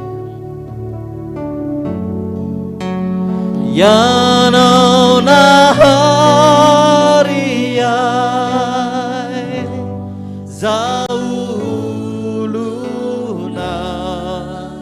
amboary ao Jesosy amboary ao Tompo zay no vavako ovay ny foko Tompo ovay ny foko o tonga vaovao tonga vaovao mba ovay ao Jesosy ny foko otonianao. Alléluia, alléluia. Raha lasiana bavy ohatrany hoe mizatra tao anatin'ny fo kely fotsiny andre ilay toriteny teo rehefa misy zavatra ohatra reny dia misy zavatra raisitsika ao anatin'ny fotsika foana ary zavatra tonga tao anatin'ny foko raharentsika mihaino toriteny eto isaky ny lahady fa rehefa côté pratique tsika reny zao mazava be ny tenin'Andriamanitra fa rehefa eo ilay fitsapana andalovantsika dia be dia be ny kristianina no mandahy 7 isan-jato ny kristianina mandahy hoe mafy be tsy vitako tsy tia ho faty nefa ny Tompo mitarika atsika mba hamoniny amin'ny tenantsika. Amen. Tena be dia be raisy fotsiny eny amin'ny tenanao manokana mandritry ny herinandro rehefa tonga eo tokoa reny zatra tory etsika manao amen resy lahatra meme sy ny sisa fa rehefa tonga amin'izay ny zatra hitakiny Tompo amintsika dia tsy vitatsika ilay izy satria misy fitakiana ilay izy misy fitakiana ao anatintsika takiny Tompo amintsika mba ho ataotsika misy fafoizana misy fahafatesana takin'ny Tompo ho ana manokana tena teneniko atsika impiry ao anatin'ny herinandro manoloana ny vadiko misy taona tena mianatra mangataka famelana manetry tena fa ndraindray sarotra amintsika ilay izy satria mitaky fahafatesana azay ny tena ao anatin'ny foko hoe andaontsika nomelanja ny teny androany. Amen. Izany tenin'Andriamanitra izany hoy izy ny Petera voalohany Petera faharoa toko faharoa 9:7 hoy izy hoe hain'Andriamanitra hoy izy mitahiry an'ireo olona zay mandeha amin'ny toe-panaraka an'Andriamanitra. Hain'Andriamanitra no mitahiry ao anatin'ny fitsapana ho an'ireo olona zay mandeha araka ny toe-panaraka an'Andriamanitra. Dia izao ihany koa lazainy Paoly tamin'ny Timoty hoe tena matalanjona ilay izy hoe mazava be amintsika eo ny tenin'Andriamanitra fa lasa religieux tsika satria tsy akatoavintsika ilay izy mihaino fotsiny tsika fa rehefa io ilay fakapanahy dia aleotsika misukombe aleotsika lavo anaty fakapanahy aleotsika miady amin'ny vaditsika aleotsika tsy mifampiteny ray volana amin'ny vaditsika nefa ny Tompo mitaky amintsika. Hoy izy Paoly tamin'ny Timoty mampiasa ny tenanao amin'ny toe-panaraka an'Andriamanitra ao amin'ny Timoty voalohany toko 4 misy an'izany 7 mampiasa ny tenanao exercer ny tenanao dia raha tsy karitrareo ao arinan'iny teny iny izy miteny hoe fa masoa kely ihany ny fampiasam-batana dia le matoa-teny ampiasainy ao anatin'le hoe mampiasa misy matoa-teny ao mitovy amin'ny fampiasana vatana ihany mitovy zany le verbe anankiroa ampiasainy ny dikan'izany ny fanetretena ny faninona moa zany ny famonoantsika ny tenantsika mitaky finiavana avy amintsika zany. Amen. Tiako hoe raha hoe amin'ity herinandro ity tena handray ampotsika an'izany tenin'Andriamanitra izany. Dia tena hianatra hoe tompo sokafany fa tsy hoe tsika miaino dia rehefa avy eo ihany dia efa tsy vitantsika manao azy. Rehefa avy eo ihany tompo mitaky amintsika hoe mahonona tena dia efa tsy vitantsika mahono tena. Andao tena hikatsaka an'izany tsika. Amen. Dao irantsika faran'izany iry zany hoe amboary aho tompo izay no vavako. Alléluia. Alléluia. Ovay ny foko tompo. Alléluia. Ovay ny foko o tonga vava. Ovay ny foko Jesosy ovay ny foko utuni anao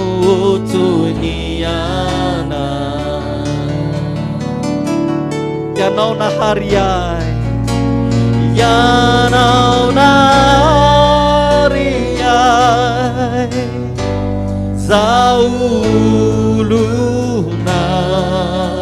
amboary ao Jesosy amboary ao tompo zay no vavako vai ny foko vai ny foko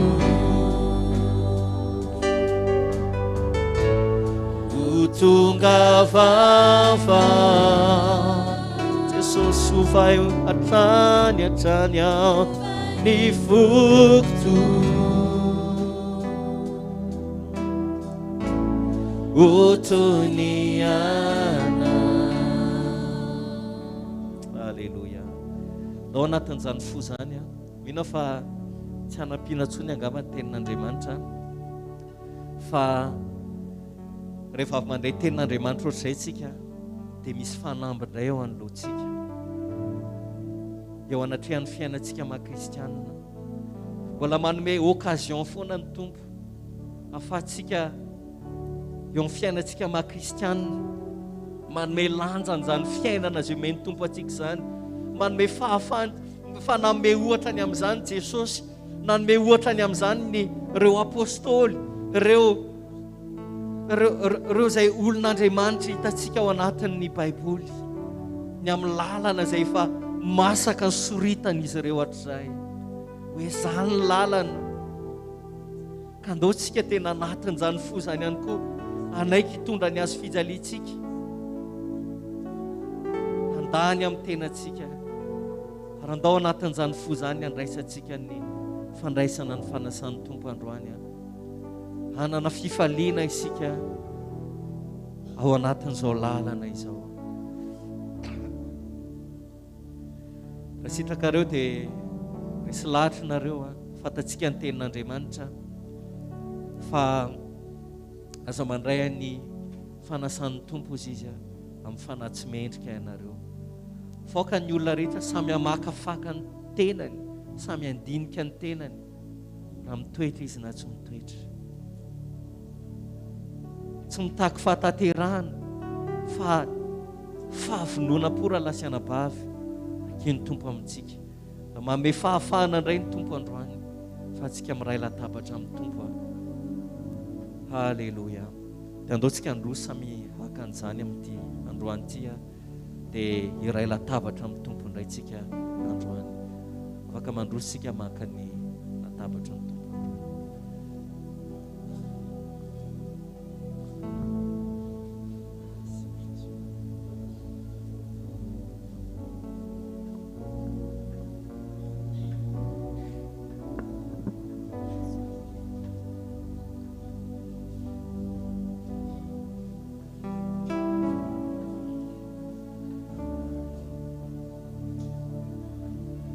Du sang de ton agneau déversons-nous le flot, les abondantes eaux de ton pardon. Viens inonder nos vies, restaure-nous, guéris ton Église du son de ton agneau, déverse en nous le flot des abondantes eaux de ton pardon. Viens inonder nos vies, restaure-nous, guéris ton Église. Alléluia. Rehefa samy nandray ny mofo sy ny kapoaka isika dia andao tena hananao fakasitrahana ny tompontsika ao anatin'ny fotsika ao. Satria raha lasiana bavy fitahiana lehibe indrindra izany hoe voantso ho kristianina izany isika. Tokony hisy fankasitrahana lehibe tokoa anatin'ny fotsika ao. Dia mbola manohy ny tenin'Andriamanitra teo ihany, kanefa misy fiainana izay takian'ny tompo kosa andehanantsika. Nafahan'ny tompo isika tahaka nanafahan'ny tompo andro zanak'Israely tany Egypta. Tsika kosa nafahan'ny tompo tamin'ny fanandevozan'ny ota. Tokony hitondra fankasitrahana ao anatin'ny fotsika izany. Satria ny antony voalohany nahafatesan'i Jesosy Kristy dia ny hanafaka antsika ao ambanin'izany ziogan'ny ota izany. Ka iainantsika ao anatin'ny fahafahana, ka raha ao anatin'ny fahafahana isika ankehitriny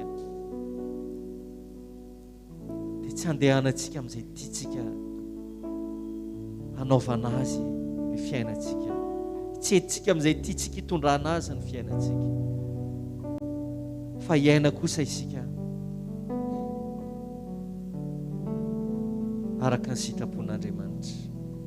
Alleluia. Misaotra anao Jesosy eo fa afaka iray latabatra aminao indray izahay Jesosy, izay izay mpanara-dianao amin'ity androany ity, amin'ny fofen'ny fankasitrahana Tompo, no andraisanay ny tenanao, izao mofo izao izay tandindo ny tenanao izay nivakivakiana, ary toy izany ihany koa Tompo no andehananay amin'ny andro sisa iainanay Jesosy.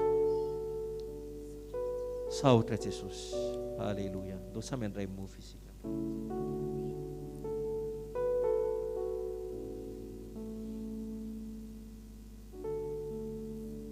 Alleluia. Toy izany ihany koa tompony amin'ny ranao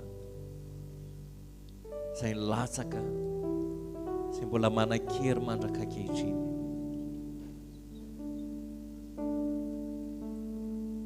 Araka ny voalaza amin'ny bokin'ny Hebreo, tsy hanitsakitsaka indray izay ny fanahy ny fahasoavana, fa zao ranao zao izay tena miteny mafy loatra, ka afaka namonjy anay, afaka nampiavana anay tamin'Andriamanitra. Iza moa izay lavitra fahiny no afaka andovan'ny fiainana mandrakizay ankehitriny. Fa noho ny amin'ny ranao Jesosy Kristy izay nilatsaka teo amin'ny hazo fijaliana, nafahany fonay ho tafavana aminao, manana fanekena vaovao anay izay jentilisa. Saotra Jesosy. Zao raha izay sotroina izao tandindo ny tenana, tandindo ny ranao izay nilatsaka,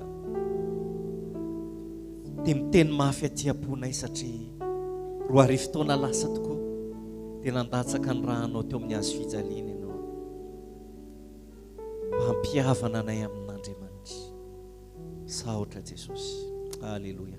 Za misotra amin'ny kapoaka izy. Alleluia. Saotra ny Tompo. Alleluia. Amen.